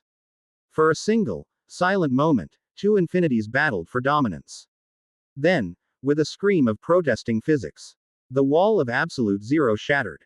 Not like ice, but like glass, exploding into millions of inert, light-absorbing shards. Yoruichi burst through the wreckage, her aura flickering. Her speed only marginally diminished. She was through his defense. She was within arm's reach. Naruto's eyes widened slightly. This was the first time any being had ever broken through a construct of his power through sheer force. He had no time to erect another wall. No time to alter the ground or the air. She was too close, too fast. So, he did the opposite. Instead of projecting his power outward, he pulled it inward. He focused all his will, all his control, on the single, conceptual point of his own existence. For a nanosecond, he did not just command absolute zero.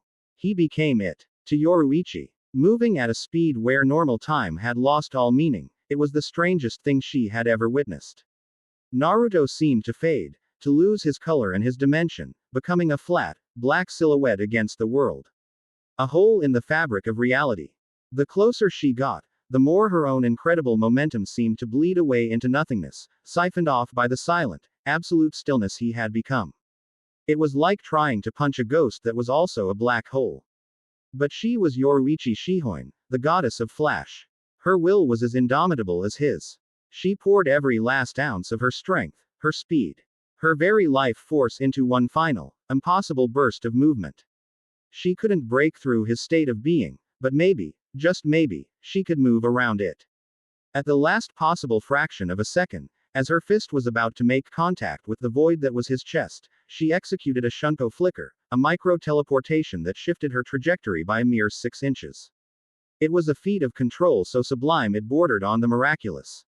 Her main body, a blur of golden white lightning, flashed past his left side. But her right hand, trailing her momentum, its movement a perfect fluid arc, followed through. A single finger, glowing with the last remnants of her Shunko, playfully, triumphantly, tapped him on the shoulder. A universe of silence. The roaring of her Shunko died. The screaming of the wind ceased. Her own heart stopped beating. The world, from her perspective, froze into a perfect, silent photograph. She was half a step past him, her body locked in its dynamic, forward-moving pose. Her finger was still making contact with his shoulder, and held a single, impossible millimeter from the pale, exposed skin of her throat, was a blade.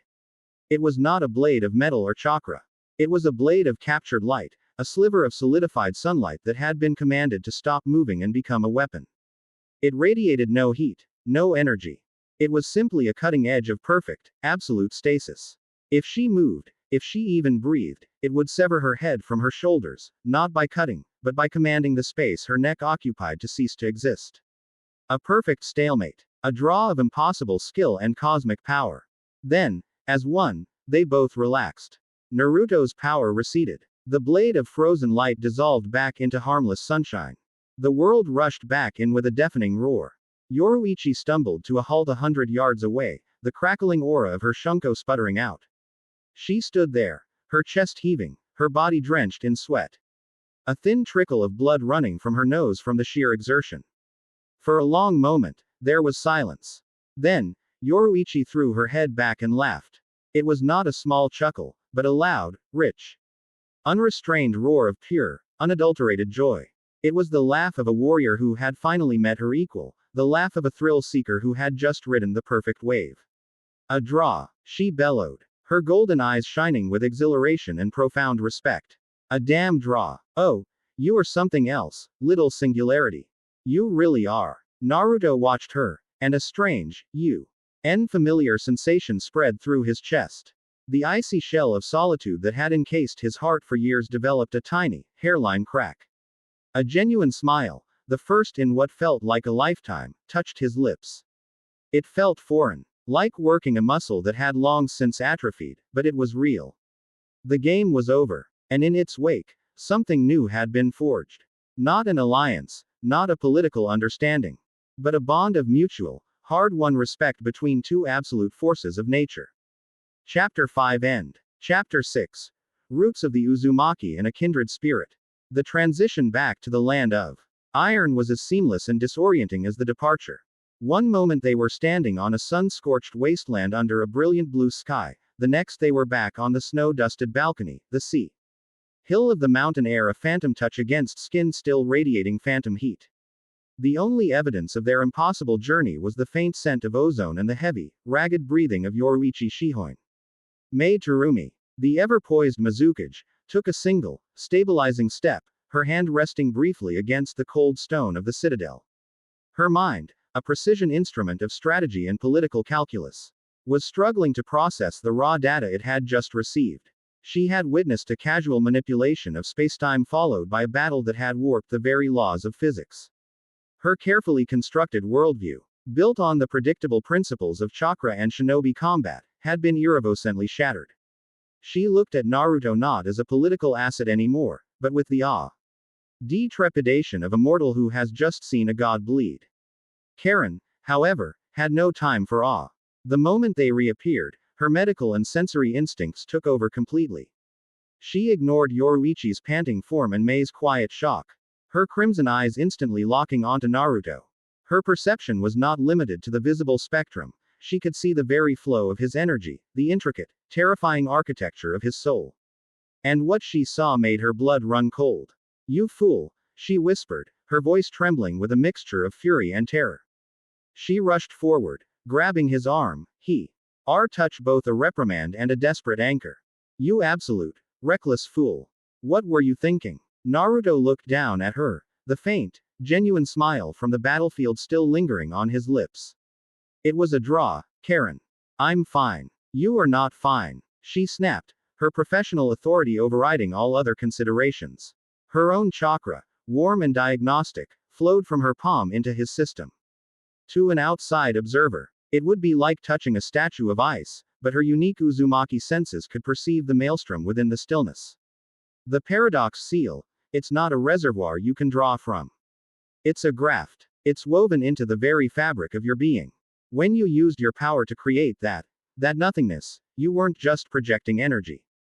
You were pulling at the seams of your own soul. She pointed a trembling finger at his chest.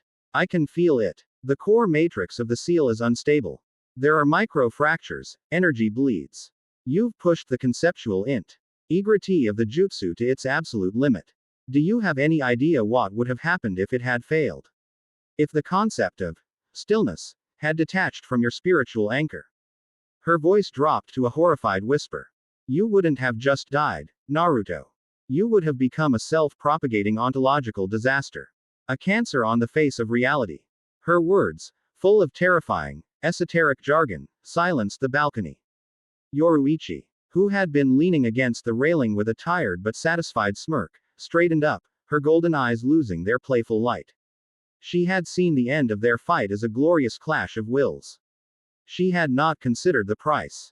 Naruto's smile finally faded, replaced by a deep, thoughtful frown.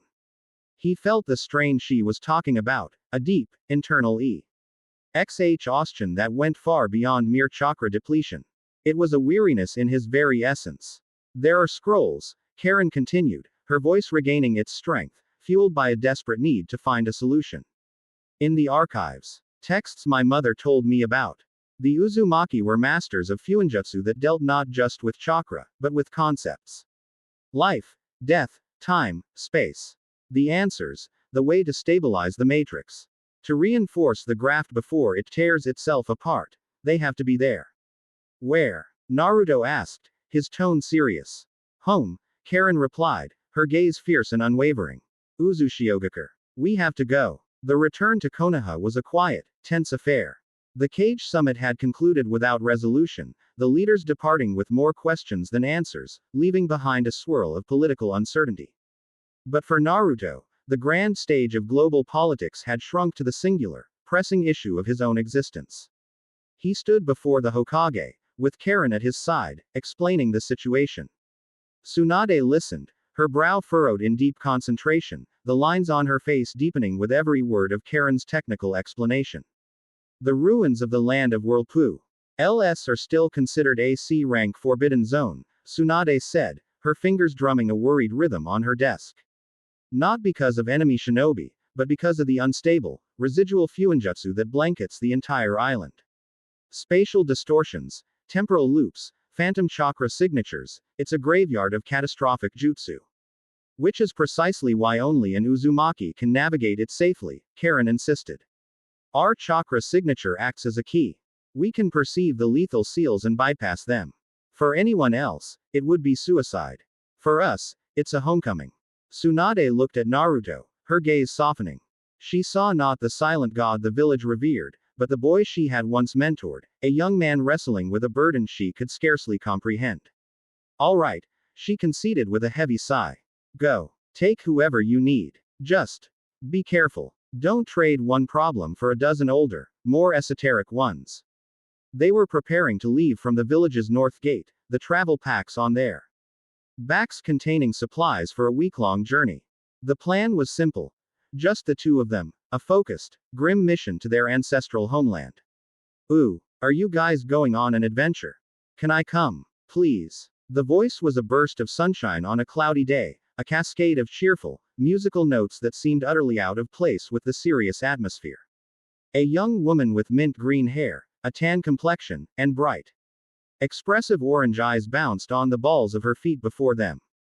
She wore the flak jacket of a tacky nin, but she wore it with a casual, almost rebellious flair, her head protector tied around her upper arm like an accessory. It was Fu, the former Jinchuriki of the Seven Tails, Chome. In this world, her fate had diverged. She had been rescued before the Akatsuki could claim her. And in the peace that followed the war, she had become Takigakure's unlikely but surprisingly effective ambassador to Konoha. Her official mission was diplomacy. Her personal mission, which she pursued with far more vigor, was to make 100 friends. Karen shot her an irritated glare. This is a private clan matter, Fu. Not a field trip. Fu's cheerful expression didn't waver. She completely ignored Karen and beamed at Naruto, her eyes wide with earnest sincerity. Please, Naruto-senpai. I get so bored with all the political meetings. Everyone just argues, and no one wants to be friends. But you're always so quiet and cool, and you have this super calm feeling around you, like a really deep, shady pond on a hot day. I bet your adventure will be way more fun. Her description of his aura, so simplistic and yet so oddly accurate, caught Naruto off guard. Where others felt a terrifying void or an oppressive stillness, she felt calm. Her perception was not filtered through fear or ambition, it was a pure, unfiltered emotional response. The journey will be dangerous and the destination is a ruin, Naruto said, his tone flat, intending to dissuade her. Awesome. Fu chirped, clapping her hands together. I love ruins. They're like playgrounds that history built. And danger is just an opportunity for teamwork, which is the best way to make friends. She paused, then looked at him with an expression of profound, unshakable logic. Besides, Chome says I should go. He says your energy feels like a biju, but a really, really sleepy one. He thinks you're lonely. The statement, so blunt and childishly insightful, struck Naruto with the force of a physical blow. Karen opened her mouth to argue again, but Naruto raised a hand to stop her. He looked at Fu, at her bright, uncomplicated smile, at the genuine, guileless concern in her eyes. She was a whirlwind of chaotic, positive energy, the absolute antithesis of his own cold, ordered stillness. Perhaps that was exactly what this journey needed. All right, he heard himself say, the decision surprising even himself. You can come. Fu let out a whoop of pure joy, executing a small, mid-air flip. Yay! Friendship adventure. Let's go. Karen groaned, pinching the bridge of her nose in exasperation.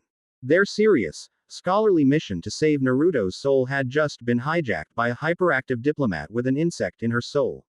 The journey to the land of whirlpools was a long one, first by boat across the churning sea, and then on foot through dense, mist-shrouded islands. The air grew thick and heavy with salt, and the very atmosphere began to hum with a strange, latent energy. Fu was an inexhaustible well of chatter, pointing out strange birds, asking Naruto 1,000 questions about ramen, and trying relentlessly to engage the stone-faced Karen in conversation, her cheerfulness breaking against Karen's focused silence like waves against a cliff. Yet, Naruto found her presence was not an annoyance. It was a buffer. Her constant, vibrant energy filled the silence that usually surrounded him, making it feel less like a prison and more like a quiet space. They finally arrived at the great, broken bridge that had once connected the main island of Uzushio to the mainland. The ruins of the city were visible across the swirling, treacherous waters. The sky above the island was in a perpetual twilight, the clouds churning in a slow, constant vortex that mirrored the violent whirlpools below. The air itself was alive, shimmering with visible distortions. Pockets of reality seemed to bend and warp, making distant buildings appear upside down or impossibly close. This is it, Karen said, her voice a mixture of reverence and sorrow. The air is thick with the echoes of the final battle. The defensive seals are still active, but they are decaying, lashing out at random.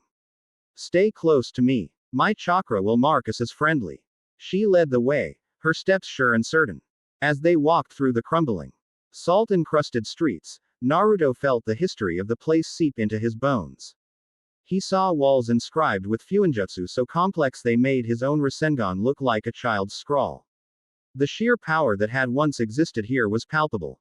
This was a city of geniuses, a clan of masters, and it had been wiped from the face of the earth. The weight of that loss settled on him, a familiar sorrow. Karen led them not to the center of the city, but towards the cliffs on the far side of the island. She placed her hand on a seemingly solid rock face covered in ancient, faded seals.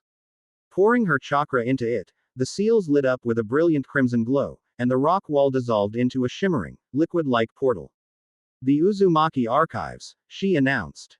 Buried deep within the island's bedrock, shielded from the final attack by 36 layers of conceptual sealing. They stepped through into a vast, circular chamber.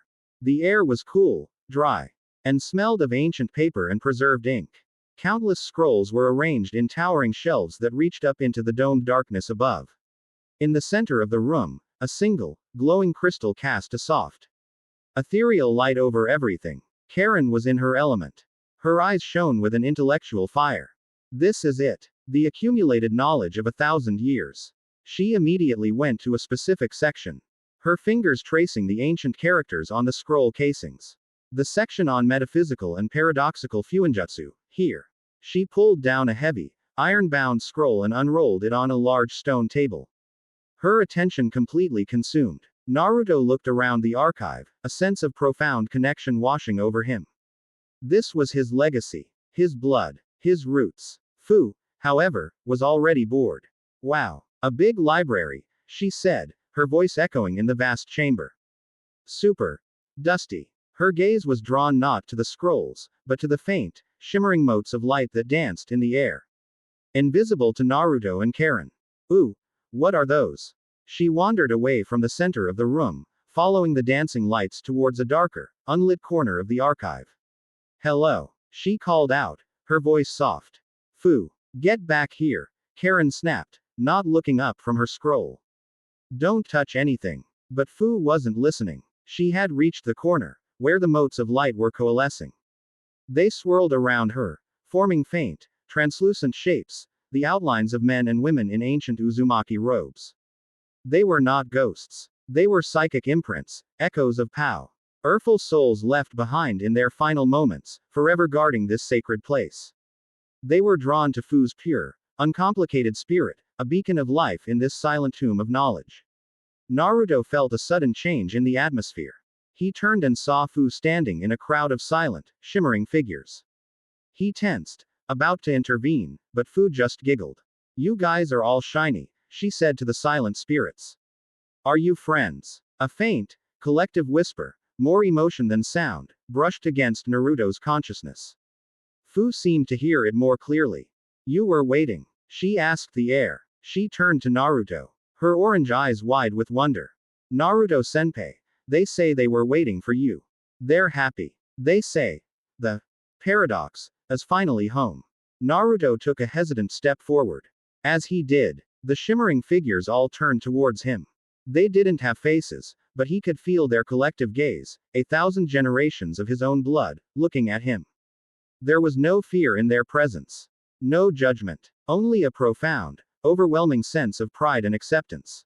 He was not an anomaly to them. He was not a monster or a weapon. He was the culmination of their art, the ultimate expression of their mastery over the very rules of reality. He was a living seal, the guardian of an absolute concept. He was Uzumaki. Through Fu, who acted as an innocent, willing conduit, their emotions flowed into him. He felt their final, defiant stand against the armies that had come to destroy them. He felt their sorrow for the loss of their home, their love for their children, ire unyielding belief in the power that resided in their blood. Karen, finally looking up from her scroll, her eyes wide with discovery, saw the scene. She saw Naruto standing before the silent chorus of their ancestors. With the childlike Fu acting as the bridge between them. She saw the single, frozen tear on Naruto's cheek begin to thaw, tracing a wet path down his face. The scholar had found her answers in ancient ink and complex theory. The spirit talker had found hers in the whispers of the dead. And Naruto, standing between them, had finally, after so many years of cold, silent isolation, found a glimmer of warmth. He was not just a container for a terrifying power. He was the legacy of a proud and mighty clan. And for the first time, that felt less like a burden, and more like an honor. Chapter 6 End. Chapter 7. The White Kingdom's Gambit. In a place that was not a place, in a fold of space-time stitched together with chilling, mathematical precision, lay the Wandenreich. It was not a kingdom of stone and soil, but of gleaming, sterile white reishi. Spires of impossible thinness pierced a sky of uniform, pearlescent gray. Streets, paved with solidified light, intersected at perfect right angles. There were no trees, no birds, no clouds. There was only order, a silent, suffocating, architectural perfection that was beautiful in the same way a flawless crystal is beautiful, cold, sharp, and utterly devoid of life. At the apex of the highest spire, in a circular chamber that resembled an operating theater more than a throne room, stood a man who was the architect of this unnerving world. He was tall and regal, with long black hair that flowed like ink over the shoulders of his pristine white, high-collared uniform. His features were fine and aristocratic, and his eyes, a calm, piercing shade of blue, held the serene, untroubled certainty of a messiah. He was not a king who ruled through fear or force, but an ideologue who commanded absolute devotion through the sheer, compelling power of his vision. His name was lost to the annals of the Soul Society, erased by the victors. Here, he was known only as the Regent. He stood before a vast, circular lens that shimmered with captured light. The lens was not focused on the stars, but on a different reality altogether. On its polished surface, a grainy, distorted image flickered into focus. A young woman with mint green hair, laughing as she spoke to a host of shimmering, ancestral spirits. Behind her, a blond man in black stood, a single tear tracing a path down his cheek. The anomaly has reached its point of origin, a voice, crisp and feminine, reported from the shadows. The psychic resonance is profound. It is confirming our hypotheses. A woman stepped into the light. She was the regent's second in command. A stern-faced woman with silver hair pulled back in a severe bun. Her uniform was identical to his, adorned with the five-pointed cross of the Quincy. Her name was Irmgard, and she was the master of the Wandenreich's intelligence apparatus. He is not merely a wielder of a unique ability, Irmgard, the regent said, his voice calm and melodic, never rising, yet commanding the absolute attention of the room. The Uzumaki Fuinjutsu did not grant him power. It rewrote his existence. He has become a living, breathing conceptual anchor for the principle of absolute zero. A fundamental constant of the universe. Given flesh and a troubled mind. He gestured to the image. Look. He feels emotion, sorrow, connection. He is flawed. The anchor is unstable, tethered to the chaotic whims of a mortal heart. It is this imperfection, this lingering warmth, that prevents the power from achieving its true, glorious purpose. And the girl? Irmgard asked, her gaze clinical as she studied Fu's joyful expression. The Taki Jinchuriki. Her spiritual signature is unusually pure. Free of the typical conflict we observe between host and Biju. They exist in a state of near-perfect symbiosis. She is more than that. The regent corrected gently. She is a conduit. Her spirit is an open door, free of the locks of cynicism and doubt. She communes with echoes, with concepts, with the very soul of the world, as easily as we breathe. She is precisely the catalyst we have been searching for. He turned away from the lens, his blue eyes holding a distant, dreamy light, the look of a man who sees not what is, but what ought to be. The universe is a discordant symphony. It is a chaotic mess of birth and death, love and hate, creation and destruction. An endless, pointless cycle of suffering. The Soul King, the linchpin of this flawed system, is a stagnant, imprisoned God who perpetuates this cycle. We Quincy sought to correct this, to bring order, but our methods were crude. We sought to erase the hollows. One of the most glaring dissonances. But that was like trying to cure a fever by treating a single symptom. His gaze swept over the pristine, ordered city visible through the chamber's great windows. True peace, true salvation, can only be achieved through a final, perfect state of being. A universe of absolute order. No change, no conflict, no pain, only a perfect, eternal, beautiful stillness. A universe brought to the absolute zero of existence. And Uzumaki is the key, Irmgard stated, her voice resonating with the quiet fervor of a true believer. He is the key, the regent affirmed. But he is locked by his own sentimentality. He clings to his bonds, to his flawed, chaotic world. He sees his power as a curse to be controlled, not a gift to be unleashed. We must help him. We must provide him with the focus he lacks. He turned back to her, a serene, beatific smile on his face. It was a smile of utter compassion, yet it was the most terrifying thing about him. We will take the conduit. The girl, Fu, her pure soul, her symbiotic connection to a Biju's vast chakra, she will be the heart of our vessel.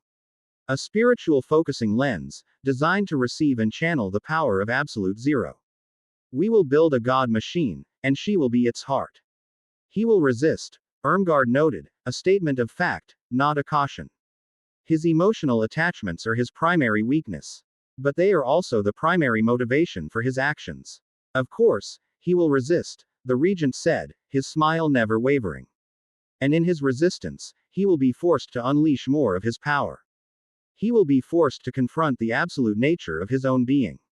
We will corner him, strip away his attachments one by one, and show him the beautiful, undeniable truth, that the only way to truly protect the things he loves from the pain of the world is to grant them the mercy of perfect, eternal stillness. He raised a hand, and a section of the floor slid away, revealing a swirling black and red vortex of energy, a Garganta, the Quincy method of traversing dimensions.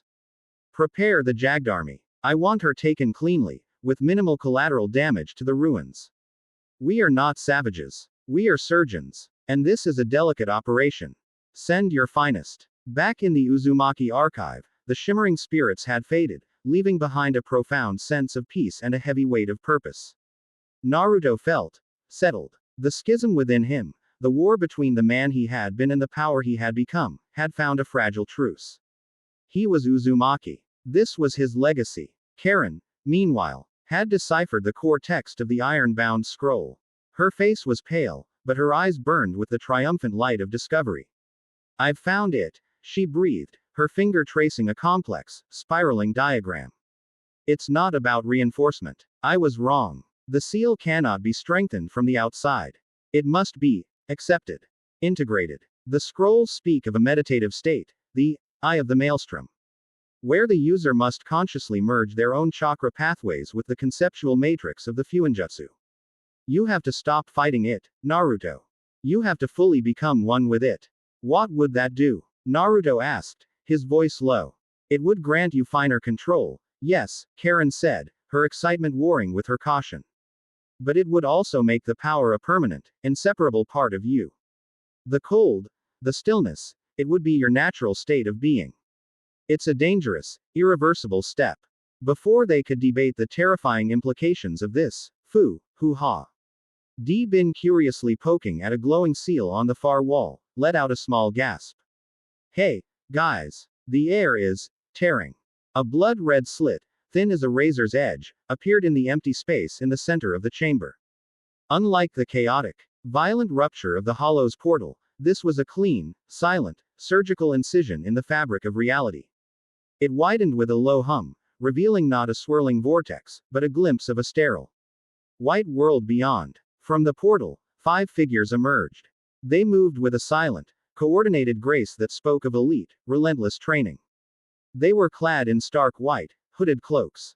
Their faces obscured by smooth, featureless white masks. The only mark of identity was the blue, 5-pointed cross emblazoned on their chests. They radiated a spiritual energy that was cold, controlled, and utterly alien. It was not the passionate warmth of shinobi chakra, nor the soulful ryutsu of a soul reaper.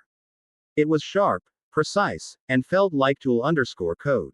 Print, Google_search. Search queries equals Naruto fanfiction, Absolute Zero. Rukia. Naruto Absolute Zero Power fanfiction. Naruto gets married to Rukia Kuchiki fanfiction. Naruto Quincy crossover fanfiction. It was Quincy energy. The lead figure, taller than the others, took a step forward. He raised a hand, and a bow made of pure, blue spiritual energy materialized in it. He spoke, his voice filtered through his mask, coming out as a serene, synthesized monotone. Naruto Uzumaki. By the will of the regent, for the salvation of all worlds, we have come for the conduit. His gaze, and the gaze of his 4 comrades, was fixed unerringly on Fu. Karen reacted instantly. Adamantine sealing chains, glowing with brilliant golden chakra, erupted from her back, whipping through the air to form a protective cage around Fu and a series of lashing weapons around herself. You're not touching her, she snarled, her Uzumaki heritage blazing to life in a display of raw power. Naruto moved to stand in front of both of them. His posture was not aggressive. He simply stood there, a silent, immovable object. The ambient temperature of the vast chamber began to plummet. A thin sheen of frost spread outwards from his feet, tracing delicate, fern-like patterns on the ancient stone floor. Leave, Naruto said. His voice was not a shout. It was a simple, 2-syllable command, yet it carried the weight of an extinction-level event. The air itself seemed to grow heavy, to congeal around the 5 Quincy, pressing in on them with the promise of absolute stillness. The lead Quincy did not flinch. He simply raised his bow. The regent foresaw your resistance. It is necessary for your development. He did not fire at Naruto. He fired at the ceiling. An arrow of brilliant blue reishi shot upwards and struck the central glowing crystal that illuminated the entire archive. The crystal did not shatter. Instead, the Quincy arrow acted like a key in a lock. The complex, 1,000-year-old illumination seal that powered it was instantly hijacked. Its energy inverted. Instead of light, the crystal now projected a wave of pure, disorienting psychic interference. It was a non-lethal attack, a weapon of confusion. Karen cried out, clutching her head as her finely tuned sensory abilities were overwhelmed with a blast of pure static.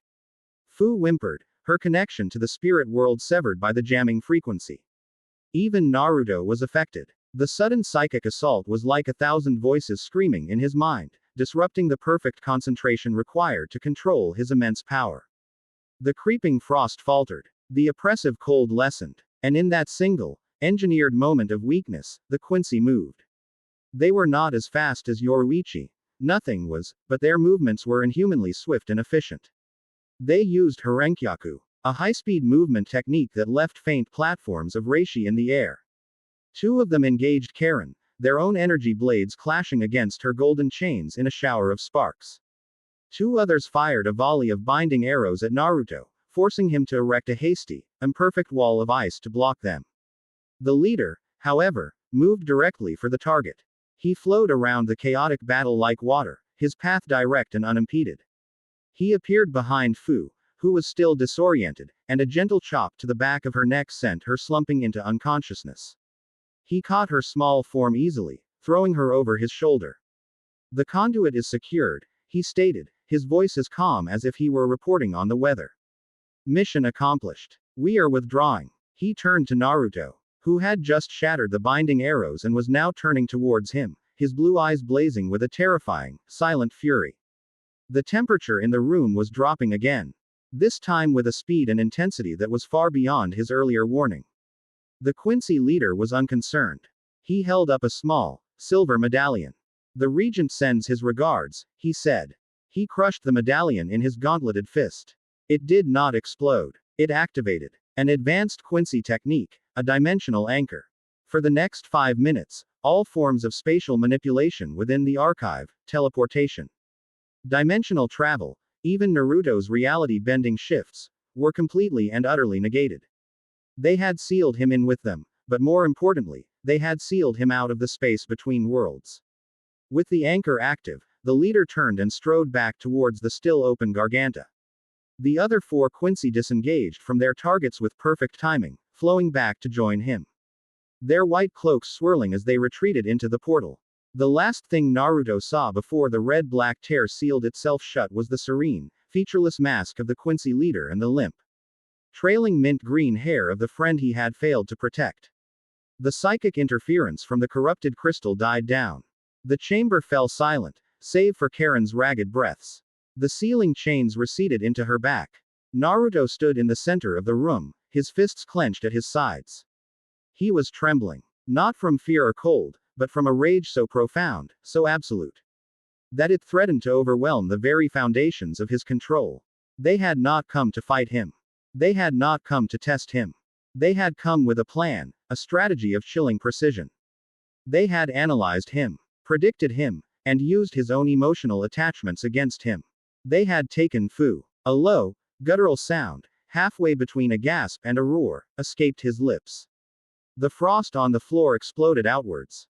No longer delicate patterns, but a tidal wave of absolute zero ice that slammed against the walls of the ancient archive.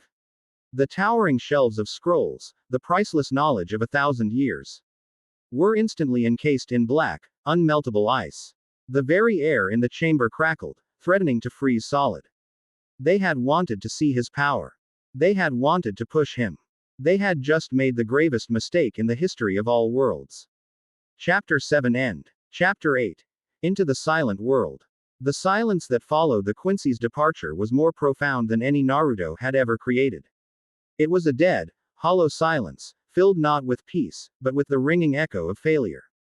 The archive, a sanctuary of his ancestors, had been transformed into his own personal hell.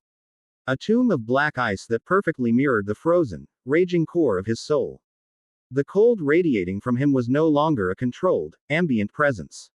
It was a weapon, unleashed and untamed. A physical manifestation of a grief and fury so vast it threatened to tear the seams of the ancient chamber apart. Naruto. Stop. Karen's voice was a small, desperate warmth in the arctic gale of his power.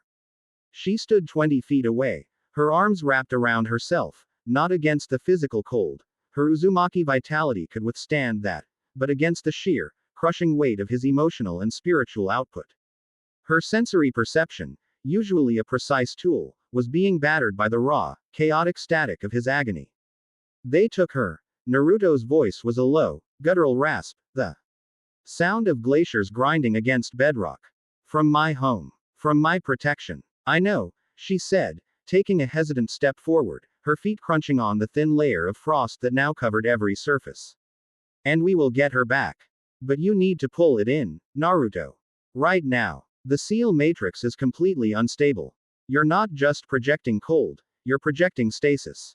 You keep this up, and this entire island will become a permanent, motionless monument to your anger. He turned to look at her, and for the first time, she saw no trace of the man she knew in his eyes. They were pure, depthless pools of cerulean ice, blazing with the cold light of a distant, dying star. This was the power itself, looking out at the world through his face. Good, he snarled. Let it freeze. A new wave of absolute cold pulsed from him. And Karen cried out as the adamantine chains, manifesting instinctively to protect her, were flash frozen, becoming brittle and cracking. She knew in that moment that she was losing him. He was on the precipice, about to let go, to allow the paradox to consume his humanity and become the absolute, unthinking force of nature he was always meant to be. Is this what Fu would want? She screamed. Her voice raw with desperation, her final, desperate gamble. For you to become a monster. To prove her kidnappers right. She called you a sleepy, lonely Biju. Not a raging blizzard that freezes the world. She became your friend because she saw the man, not the power. Don't you dare erase that man now. Her words, a barrage of heated, emotional truth, struck a chord deep within the storm. The icy blaze in his eyes flickered. A crack, a fissure of doubt, appeared in the perfect, cold rage. The name, Fu, was an anchor. Her cheerful, smiling face, a memory of warmth. He remembered her boundless optimism, her ridiculous quest to make friends, her innocent belief in him.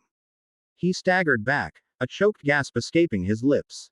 He clutched his head, his knuckles white. The tidal wave of cold faltered. Then began to recede, drawing back into him with a painful, violent rush. The black ice covering the scrolls and walls began to sublimate, turning directly into a thick, swirling mist without ever becoming water. The temperature in the chamber rose by 100 degrees in seconds, the sudden shift causing the ancient stone to groan and crack. Naruto fell to one knee, his body trembling, sweat beading on his brow. The battle to regain control was more arduous than any physical fight he had ever known. He was panting, not from physical exertion, but from a profound, soul-deep exhaustion. He had stood on the edge of the abyss and had, just barely, been pulled back. Karen rushed to his side, her own chakra now a soothing, healing balm. Naruto, she whispered, her hand on his shoulder. Breathe. Just breathe. Before he could answer, a new sound cut through the settling mist. It was the distinct, slicing sound of a senkaimon opening. From the shimmering portal, two figures emerged. The first was Rukia Kuchiki, her hand already resting on the hilt of her zanpakuto, her small frame radiating an aura of grim, deadly seriousness. Behind her, his face a mask of stern concern, was her brother, Rukia Kuchiki. His presence was an unexpected and heavy weight in the room. Rukia's eyes swept the chamber, taking in the residual cold, the cracked stone, and Naruto's kneeling form. Her gaze was sharp, analytical. I felt it from Konoha, she said, her voice devoid of pleasantries. A massive, chaotic release of your unique spiritual signature, followed by the faint, lingering trace of another. An energy I have not felt in over a century, but one my soul will never forget. She looked directly at Naruto, her violet eyes hard as amethyst. You were attacked by Quincy. The word landed with the finality of a death sentence. Byakuya's stoic expression tightened almost imperceptibly at the mention of their ancient enemy. They took our friend, Karen supplied. Her voice tight with hostility, her protective stance over Naruto unwavering. What do you know of them? Naruto asked, pushing himself to his feet. His voice was steady again, the rage now compressed into a core of cold, diamond hard resolve. They are an order of spiritually aware humans who can absorb and manipulate reishi from their surroundings, Rukia explained, her tone that an officer giving a battlefield briefing. They were our ancient enemies, rivals to the Soul Reapers. We believed them to be extinct, wiped out in a war 1,000 years ago. Clearly, we were wrong. Their methods are precise. Their tactics unorthodox, Byakuya added, his voice a deep, resonant baritone that commanded authority. They do not engage in honorable combat. They analyze, dissect, and exploit weakness. If they attacked you and escaped, it was because they planned every step with inhuman precision. As if summoned by the gravity of the situation, two more figures arrived. There was no portal this time. Just a flicker of gold and black, and Yoruichi Shihoin was there, leaning against a half-frozen pillar as if she'd been there all along. Moments later, the heavy, thudding sound of a high-speed transport ship was heard outside, and Mei Terumi swept into the chamber, flanked by two of her most elite hunter nin, her expression a mask of cold fury. My intelligence network intercepted fragmented reports from the Land of Iron, Mei stated, her eyes locking onto Naruto. A massive, untraceable energy signature originating from this island, followed by a dimensional rift. I came as soon as I could. The archive, a place of silent history, had become a council of war. 4 of the most powerful and influential women from 3 different worlds now stood before Naruto, their presence a testament to the ripples his existence had created. They took Fu, Naruto said, his voice flat and cold, addressing all of them. They called themselves the Wandenreich. Their leader is the regent. They used a device to block my spatial manipulation and escaped through a portal they called a Garganta. Yoruichi pushed herself off the pillar, a predatory light in her golden eyes. Garganta, she mused. Crude but effective. The hollows, method of ripping holes between realms. If the Quincy have mastered it, it means they can go anywhere they please. Hawako Mundo, the Soul Society, are here. Can you follow them? Naruto asked, the question sharp and direct. A normal Garganta leaves a trail, a residue of torn reality that can be tracked, Yoruichi explained. But if they are as precise as the little noble says. She nodded towards Byakuya. They likely closed it perfectly, leaving no trace. It would be like trying to find a single grain of sand on an endless beach. A heavy despair began to settle over the room. They had an enemy with an unknown base in an unknown location, with the ability to strike anywhere at will. Not entirely, Karen said, stepping forward. Her glasses glinted in the dim light. They took Fu. And Fu is bonded with Chome, the 7 tails. The Biju are unique, massive constructs of pure, living chakra. Their signature is unlike anything else in the universe. It's faint now. And it's being suppressed, but I can feel it. It's a whisper on the very edge of reality. It's not enough to get a lock on, but it's a direction. A bearing. It's a thread I can follow. A spark of hope ignited. Yoruichi's grin returned. A thread is all I need. Give me a direction, little sensor, and I can tear a hole in the universe that will get us there.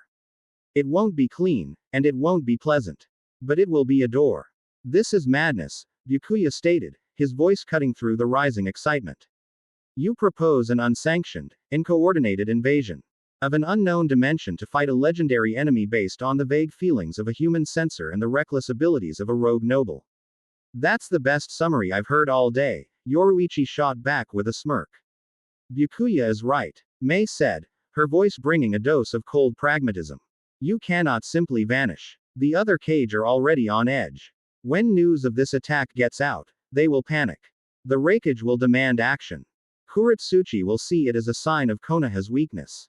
They will move to contain you, Naruto, seeing you as the source of this instability. You need a shield. She paused, her green eyes unwavering.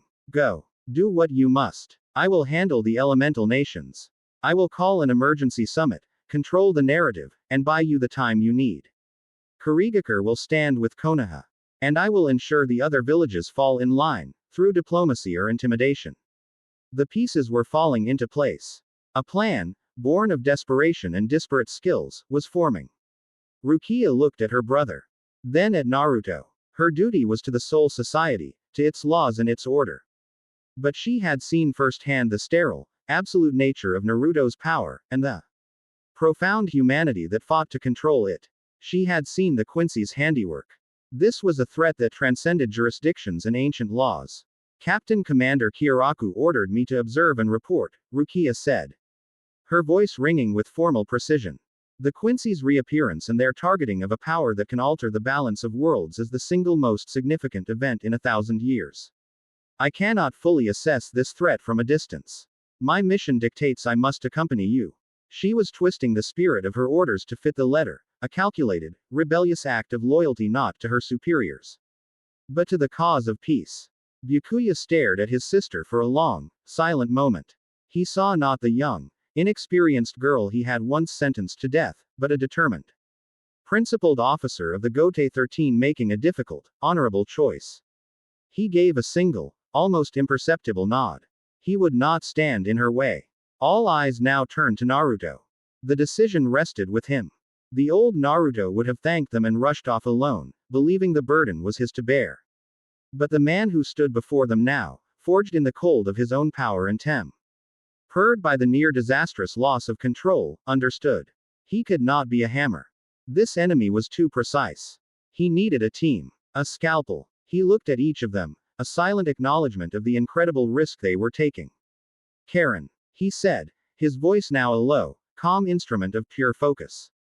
You are my compass. Don't lose that thread. Never, she vowed. Rukia, he continued, his gaze meeting hers. You are our strategist. You know this enemy. We will rely on your knowledge. She nodded, her expression grim. I will not fail you. May, he said, a note of genuine gratitude in his tone. You are our shield. Hold the world together while we are gone. I will give you a world to come back to, she promised, her voice like silk and steel. Finally, he looked at Yoruichi. You are our key. Get us in. Yoruichi's grin was fierce and full of fire. It will be my absolute pleasure. She stepped to the center of the chamber, cracking her knuckles. All right, compass. Point the way. Karen closed her eyes, her hands coming together in a sensory seal. A faint, golden aura enveloped her as she reached out with her perception, pushing it past the boundaries of their dimension, hunting for the faint, desperate whisper of a Biju's chakra. There, she breathed, pointing a trembling finger at a seemingly empty patch of air. That way. It's cold and white. And so, quiet. Quiet and white it is, Yoruichi said. She began to gather her power, not the explosive energy of Shunko, but something older, more esoteric. Kido chants, ancient and powerful, fell from her lips in a rapid-fire whisper. The air in front of her began to shimmer, to twist, reality itself groaning under the strain. Get ready, she grunted, her muscles straining. This ride is going to be rough. With a final, guttural shout, she thrust her hands forward. Reality tore. It did not open cleanly like the Quincy's Garganta. It ripped apart with the sound of shattering glass and tortured metal, forming a chaotic, unstable vortex of swirling black and red energy. Through the maelstrom, they could see it. A world of impossible, sterile whiteness. A world of absolute, soul-crushing order. Naruto took the lead, stepping up to the edge of the vortex. He looked back once at May, a silent promise passing between them. Then, with Karen, Rukia, and Yoruichi falling into formation behind him, he stepped out the screaming portal and into the silent world of his enemy. The moment they emerged, the oppressive atmosphere of the Wandenreich hit them like a physical blow. The air was thin, cold, and utterly still. The uniform gray sky and the gleaming white structures stretched in every direction. It was a world without shadows, without life, without sound. And they were not alone. Materializing on the white plains before them, their forms coalescing from the ambient reishi in the air, were dozens, then hundreds, of soldiers in white cloaks and featureless masks. An army, silent and ready, their energy bows already drawn and aimed. They had been expected. Chapter 8 End. Chapter 9. The Heart of Absolute Zero. The world of the Wandenreich was a symphony of silence. The army of Quincy stood in perfect, unnerving formations on the plains of solidified light, their featureless masks betraying no emotion, their white cloaks unstirred by any breeze. The only sound was the faint, chaotic hum of the unstable portal Yoruichi had torn in reality, a ragged wound of noise and color in a world of pristine order. The Quincy did not shout a battle cry. They did not issue a challenge. As one, 100 energy bows were drawn. And 100 arrows of brilliant, sapphire blue reishi ascended, carving silent, graceful arcs through the gray sky. They were not aimed at the intruders. They were aimed straight up. At the apex of their trajectory, they detonated, not in a fiery explosion, but in a blossoming of pure energy, creating a vast, shimmering net of interconnected light that sealed the sky above them. A Quincy cage. They were trapped. Well, that's rude, Yoruichi commented, her lazy smirk a defiant splash of color in the sterile world. They've locked the door behind us. It is their way, Rukia said, her hand already gripping the hilt of Soda no Shirayuki. They do not fight battles. They construct exterminations. They will control the environment, limit our options, and then overwhelm us with synchronized, inescapable attacks. As if on her cue, the second volley was unleashed. This time, the arrows flew level, a tidal wave of blue energy that promised total annihilation. They moved with perfect, terrifying uniformity, a sheet of destruction designed to leave nothing in its wake. Karen, now. Naruto's voice was a sharp, cold command.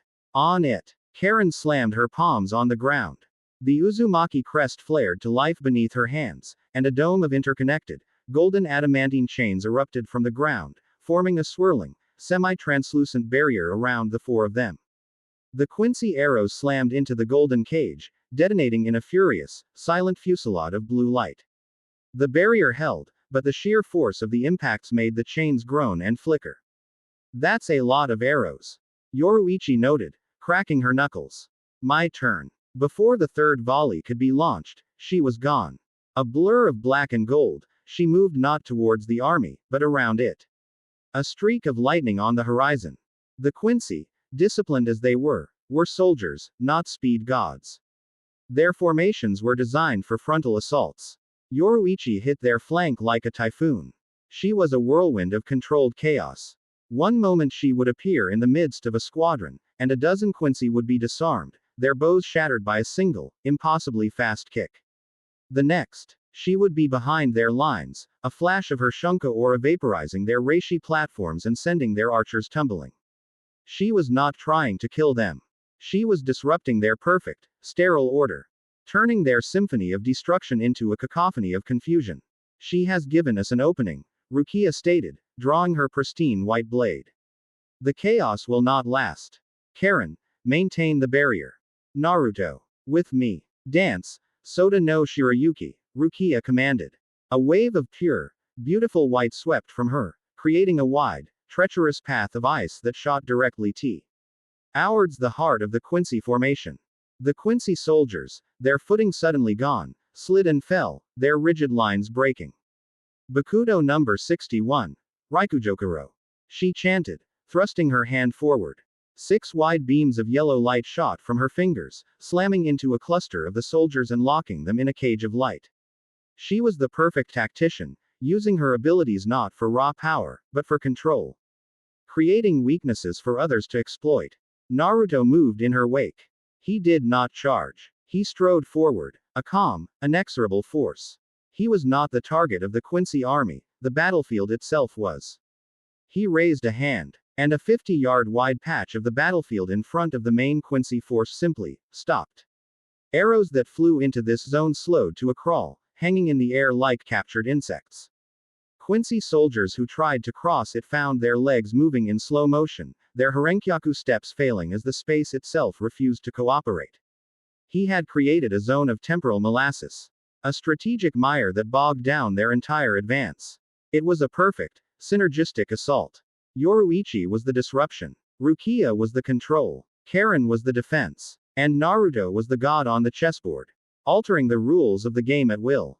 The Quincy army, so disciplined and so prepared, found itself outmaneuvered, its perfect order shattered by a combination of impossible speed, tactical brilliance, and a power that simply defied their understanding of combat. In the distance, at the very heart of the White City, the tallest spire pulsed with a soft, internal light. They are a diversion, Naruto stated, his eyes fixed on the tower. The regent is in there. And so is Fu. Go, Rukia said, without a moment's hesitation. She parried a reishi blade throw. Ma Quincy who had slipped through the ice, her movements economical and deadly. We will handle this welcoming party. Naruto gave a curt nod. He looked at Karen. Can you hold? I'm an Uzumaki, she shot back. A fierce grin on her face as she slammed a bound Quincy with one of her chains. We're stubborn. Go get our friend back. Trust. It was a warmth that fortified him against the encroaching cold. He turned towards the spire. And the world in front of him bent. The vast distance between him and the tower folded like a piece of paper, and he stepped through, the battlefield vanishing behind him, replaced instantly by the cold, silent interior of the Wandenreich's Holy of Holies. He was in a vast, circular chamber that was less a throne room and more a laboratory of the soul. The walls were the same sterile white, but they were embedded with conduits of pulsing blue energy. In the center of the room, suspended in a cage of intersecting light beams, was Fu. She was unconscious, her face peaceful, her body floating in the nexus of the energy cage. Wires, made not of metal but of solidified reishi, were attached to her head and chest, feeding her biosignature and chakra readings to a series of crystalline monitors that hovered in the air around her. It was a scene of cold, clinical violation. Welcome, Naruto Uzumaki, a calm, melodic voice said. The regent stood on the far side of the chamber, his hands clasped behind his back. He was not looking at Naruto as an enemy, but as a colleague, a fellow scientist observing a fascinating experiment. You have arrived sooner than my calculations predicted. Your companions are more effective than I anticipated. It is a testament to the chaotic, unpredictable power of emotional bonds. A flaw in the system I intend to correct. Let her go, Naruto said. The words were quiet, but the temperature in the chamber dropped by 30 degrees. The blue energy conduits flickered as frost began to form on their surfaces. Why? The regent asked, his tone one of genuine curiosity. She is not in pain. She is dreaming pleasant dreams. Soon, she will be the heart of a new god, the vessel through which your power will grant this suffering universe the ultimate mercy. She is a martyr for the cause of perfect, eternal peace. Should she not be celebrated? He gestured to the walls, and they shimmered, transforming from sterile white surfaces into living screens. Images flickered to life. A young Naruto, alone on a swing set, ignored by the villagers. The bloody, tear-streaked face of Sasuke in the Valley of the End. The dying, smiling form of Jiraiya, sinking into the dark water. The splintering wood of Neji's chest. The screams, the fire, the endless, brutal cycle of pain and loss that had defined his life. This is the world you fight to protect, the regent said, his voice a soothing, hypnotic lullaby of despair. A world of fleeting joys, built on a foundation of endless suffering. Every connection you make is a future wound. Every love is a future loss. Your friend, the one you seek to save, she will grow old. She will get sick. She will die. Or worse, she will watch her other friends die. This is the immutable law of a world in motion. The great, pointless tragedy of life. The whispers started in Naruto's mind, a faint echo of the regent's words, but in the seductive tone of his own power. He's right. All conflict is motion. All pain is change. You can stop it. You can make it all quiet. You can protect them, forever. You offer a world without pain, Naruto said, his voice dangerously low. But you can only achieve it by creating a world without life. Is there a difference? The regent countered, a serene smile on his face. Life is a fever. I am offering the cure. He raised a hand, and the energy cage around Fu pulsed brighter. Her body convulsed slightly. Her pure spirit is the key. It will allow us to filter your power, to strip it of your sentimental, human hesitation. The vessel is almost calibrated. Soon, I will be able to draw the power of absolute zero directly from you, and with her as the heart, I will broadcast it across all of creation. A great, silent, beautiful wave of peace. Your work will be done. You will finally be able to rest. The temptation was a physical thing, a sweet, heavy poison that promised an end to his eternal vigilance, an end to his loneliness. He could just let go. He could surrender to the stillness. As the regent spoke, 4 figures materialized from the shadows of the room. The Quincy's elite guard. One was a hulking brute whose skin seemed to be made of dark, hardened steel. Another was a lithe woman with a silver visor covering her eyes. A third was a man with a cruel smile, his throat bare of any covering. The fourth was a silent, hooded figure that seemed to absorb the light around it. At that exact moment, the wall behind Naruto exploded inwards. Yoruichi, Rukia, and Karen burst into the room, fresh from their victory over the army below. Sorry we're late, Yoruichi quipped, though her face was grim. The help was persistent. The regent's royal guard, Rukia identified them instantly, her eyes narrowed. Juggernaut, Seer, Commander, and Wraith. Each a master of a specific Quincy discipline. The regent showed no surprise. Excellent. The final variables have arrived. Guard, keep them entertained. The calibration is in its final phase. The battle erupted. Yoruichi, a blur of motion, instantly engaged the seer, their fight becoming a dizzying display of feints and predictions. Rukia, with cold precision, faced the commander, whose every word was a sonic command meant to paralyze, a battle of her Kido against his voice. Karen, her chains lashing, engaged the juggernaut in a brutal contest of force. Naruto was F'd facing the regent and the hooded wraith. But the regent did not move to fight. He simply watched, his serene smile unwavering, as the psychic assault on Naruto intensified. The images on the walls grew more potent. He saw a future where his friends grew old and withered. He saw Rukia, her face etched with a century of loss. He saw Konoha in flames, destroyed by some new, unforeseen enemy. You can stop it all. Just let go. Embrace the silence. The wraith moved, its form dissolving into shadow and rematerializing behind him for a silent, killing blow. But Naruto didn't even turn. A spike of absolute zero ice, black as the void, erupted from the floor and impaled the shadow, freezing it into a grotesque, inert statue. He was fighting on two fronts, one in the physical world, and one in his own soul. He looked at the chaotic, desperate battles of his friends. He saw Yoruichi, not just fighting, but grinning with the sheer joy of a challenge. He saw Rukia, her jaw set with a fierce, noble determination to protect. He saw Karen, her every move a ferocious testament to her loyalty. They were not fighting against pain. They were fighting for the things that made pain worth enduring. He looked at Fu, her brow furrowed in her unconscious state, a single word escaping her lips in a dreaming murmur. Tomodachi. Friends. That was the answer. The regent's logic was flawless but incomplete. He had accounted for all the pain, but none of the meaning. Life wasn't a fever. It was a fire. It burned, yes, but it also gave light and warmth. And it was worth protecting, not by extinguishing it, but by shielding its flame. I have made my choice, Naruto said, his voice clear and resonant, all traces of doubt gone. He closed his eyes. So you see the truth, the regent said, mistaking his stillness for surrender. You will join me in salvation. No, Naruto said, opening his eyes. They were no longer just blue. They were swirling maelstroms of azure and black, the very image of the Uzumaki crest. He had done it. He had consciously, willingly, merged his soul with the conceptual matrix of the seal. He had entered the eye of the maelstrom. I will show you the flaw in your logic. He was no longer just controlling his power.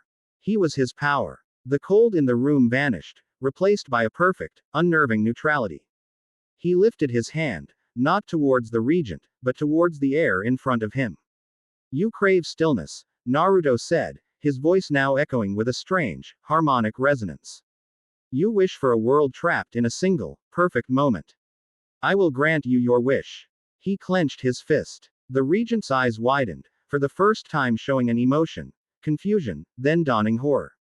He felt not an attack, but a fundamental change in his own personal reality. The flow of time around him. The vibration of the reishi that made up his body, the very thoughts in his mind, they all began to slow. Naruto was not attacking him. He was grabbing the regent's personal timeline and forcing it into a loop. A prison made of a single, repeating second. The regent opened his mouth to scream, but the sound never came. His terrified expression was frozen, then reset, then frozen again. An infinite number of times in the space of a single moment. He was still there, conscious, aware, but trapped forever in the space between one tick of the clock and the next. A living statue of his own failed ideology. With the regent's will gone, the god machine powered down. The energy cage around Fu dissipated, and she drifted gently to the floor. The royal guard, their master neutralized, faltered for a single fatal second. It was all the opening Yoruichi, Rukia, and Karen needed. With 3 perfectly synchronized final blows, the guard was defeated. The great chamber fell silent. Naruto walked over to the unconscious Fu. He knelt beside her. The others watched, holding their breath. He reached out a hand, hesitant for a fraction of a second, and then gently placed it on her forehead. And there was no frost. There was no flash of ice. There was no sudden drop in temperature. There was only the warm, gentle, human touch of a friend. The immense, oppressive cold that had been his constant companion. His prison, his curse, was finally, completely, and utterly under his command. It was no longer a part of him that he had to fight, but a tool that he could choose to put down. In that moment, surrounded by his friends in the heart of the silent world, Naruto Uzumaki finally found the one thing he had been searching for. Balance. Chapter 9 End. Chapter 10. A New Clan. The great chamber in the heart of the Wandenreich was a tableau of aftermath. The regent stood as a living statue, trapped in an eternal, silent scream. The elite Quincy guard lay defeated, bow wound in Karen's shimmering chains and Rukia's intricate Keto spells. The chaotic energy of battle had faded, leaving behind the profound, sterile silence of the white world. Fu stirred first, a soft groan escaping her lips. She sat up, rubbing the back of her neck, her orange eyes blinking in confusion at the strange, white room. Whoa, she murmured. Did I fall asleep? I had the weirdest dream about a man made of shiny glass. Her gaze fell upon her friends, then on the defeated Quincy, and finally on Naruto, who was watching her with a gentle, relieved expression. Oh, I guess it wasn't a dream. You saved me. I knew you would. She scrambled to her feet and, without a moment's hesitation, threw her arms around Naruto's waist in a tight hug. Thank you, Naruto-senpai. You're the best friend ever. The others watched. A collective breath held. This was the ultimate test. Fu, a being of pure, vibrant life, was in full physical contact with the man who had, mere moments ago, become one with the concept of absolute zero. Naruto's arms came up, slowly, deliberately, and wrapped around her in a return embrace. There was no frost, no sudden chill. There was only the simple, profound warmth of two friends reuniting. The monster had been fully, truly tamed. Yoruichi let out a low whistle of appreciation. Well, I'll be damned. You really did it, kid. You stared into the void and made it blink. Naruto released Fu, who was already peppering Karen with questions. He turned his attention to the living statue of the regent. His power was absolute, but his will was now his own. What to do with a fallen ideologue and his silent kingdom? We should destroy this place, Karen said, her voice hard. Erase it from existence so it can never threaten anyone again. Destruction is their ideology, not ours, Naruto countered. His voice calm and clear. He walked over to the regent, placing a hand on the frozen man's shoulder. He did not unfreeze him. Instead, he simply let go. The time loop that held the regent captive was not broken, but it was untethered from Naruto's will. It became a self-sustaining paradox, a permanent fixture of this pocket dimension. He has his wish. A world of perfect, unchanging order. He will be its silent king, and this will be his empty kingdom. A prison of his own design. It was a judgment of chilling, poetic justice. He was not granting the regent a quick end, but an eternity to contemplate his own flawed philosophy in the silent world he had craved. Let's go home, Naruto said. Yoruichi grinned. My thoughts exactly. This place has zero decent tea. With a renewed burst of energy, she tore open another ragged, roaring portal, this one leading back to the salty air and churning gray skies of Uzushiogakure. They stepped through one by one, leaving the silent world of the Wandenreich to its silent king. The moment they emerged back in the ruined archive, the portal collapsing behind them, the difference was staggering. The air, thick the smell of the sea and the hum of ancient, dormant seals, felt riotously alive compared to the sterility they had left behind. Waiting for them, standing amidst the ruins with an air of calm authority, was Mei Terumi. She was not alone. Flanking her were Kakashi Hatake and Hokage Tsunade. The relief on their faces was palpable. Your timing is impeccable, Mei said, a genuine smile gracing her lips as she took in their weary but victorious forms. I've just concluded the most spirited debate of my political career. The world is ready to listen. 2 days later, the Summit of Worlds was convened. It was not held in the sterile land of iron, but here, amidst the noble, broken grandeur of Uzushiogakure. The symbolism was potent. This was a meeting about the future, held in a place de T represented a catastrophic failure of the past. In a hastily but beautifully restored central plaza, a great table had been set up. On one side sat the leaders of the elemental nations. Mei Terumi, her position now unassailable, led the discourse. Gaara sat in quiet, unwavering support. Kuritsuchi, the Tsuchikage, was present, her cynical demeanor now replaced by a wary, grudging respect. The Raikage, was there as well. His thunderous presence unusually subdued. He had seen the reports, the energy readings of the battle in the Wandenreich, and for the first time, he seemed to understand T. Had his desire to cage Naruto was as futile as trying to cage the sun. On the other side of the table sat the delegation from the Soul Society. Captain Commander Shunsui Kyoraku, in his signature floral haori, fanned himself lazily.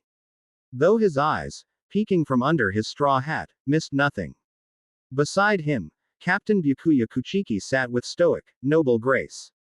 Rukia stood behind them, acting as the official liaison. Her report on the Quincy threat having sent shockwaves through the Seraite. And at the head of the table, in a seat that had been left for him by unspoken, unanimous consent, sat Naruto Uzumaki. He was flanked by Yoruichi, Karen, and Fu. He was not a king on a throne, but a fulcrum, the central point upon which this new world balanced. The threat of the Quincy remnants is not an isolated incident, Mei began. Her voice carrying across the plaza. It is a symptom of a larger truth. Our worlds are not separate. They are interconnected. A threat to one is, and always will be, a threat to all. The age of isolation is over. We can no longer afford to be 5 separate nations, or 2 separate dimensions, bickering over borders and resources. The time has come to formalize the alliance that was forged in the heart of our enemy's fortress.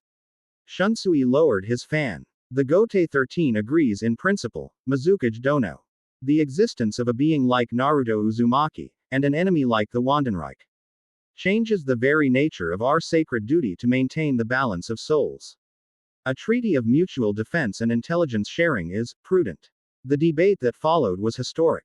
Treaties were drafted. Borders were redrawn not as lines of division, but as points of contact. Joint task forces between shinobi and soul reapers were proposed. It was the birth of a new era, an era of unprecedented cooperation. All made possible by the quiet, absolute authority of the man who sat at the head of the table. He rarely spoke, but his presence shaped every word, every concession, every promise. He was the guarantee. That evening, after the treaties had been signed and the delegations had departed, a quiet, contemplative peace settled over the ruins.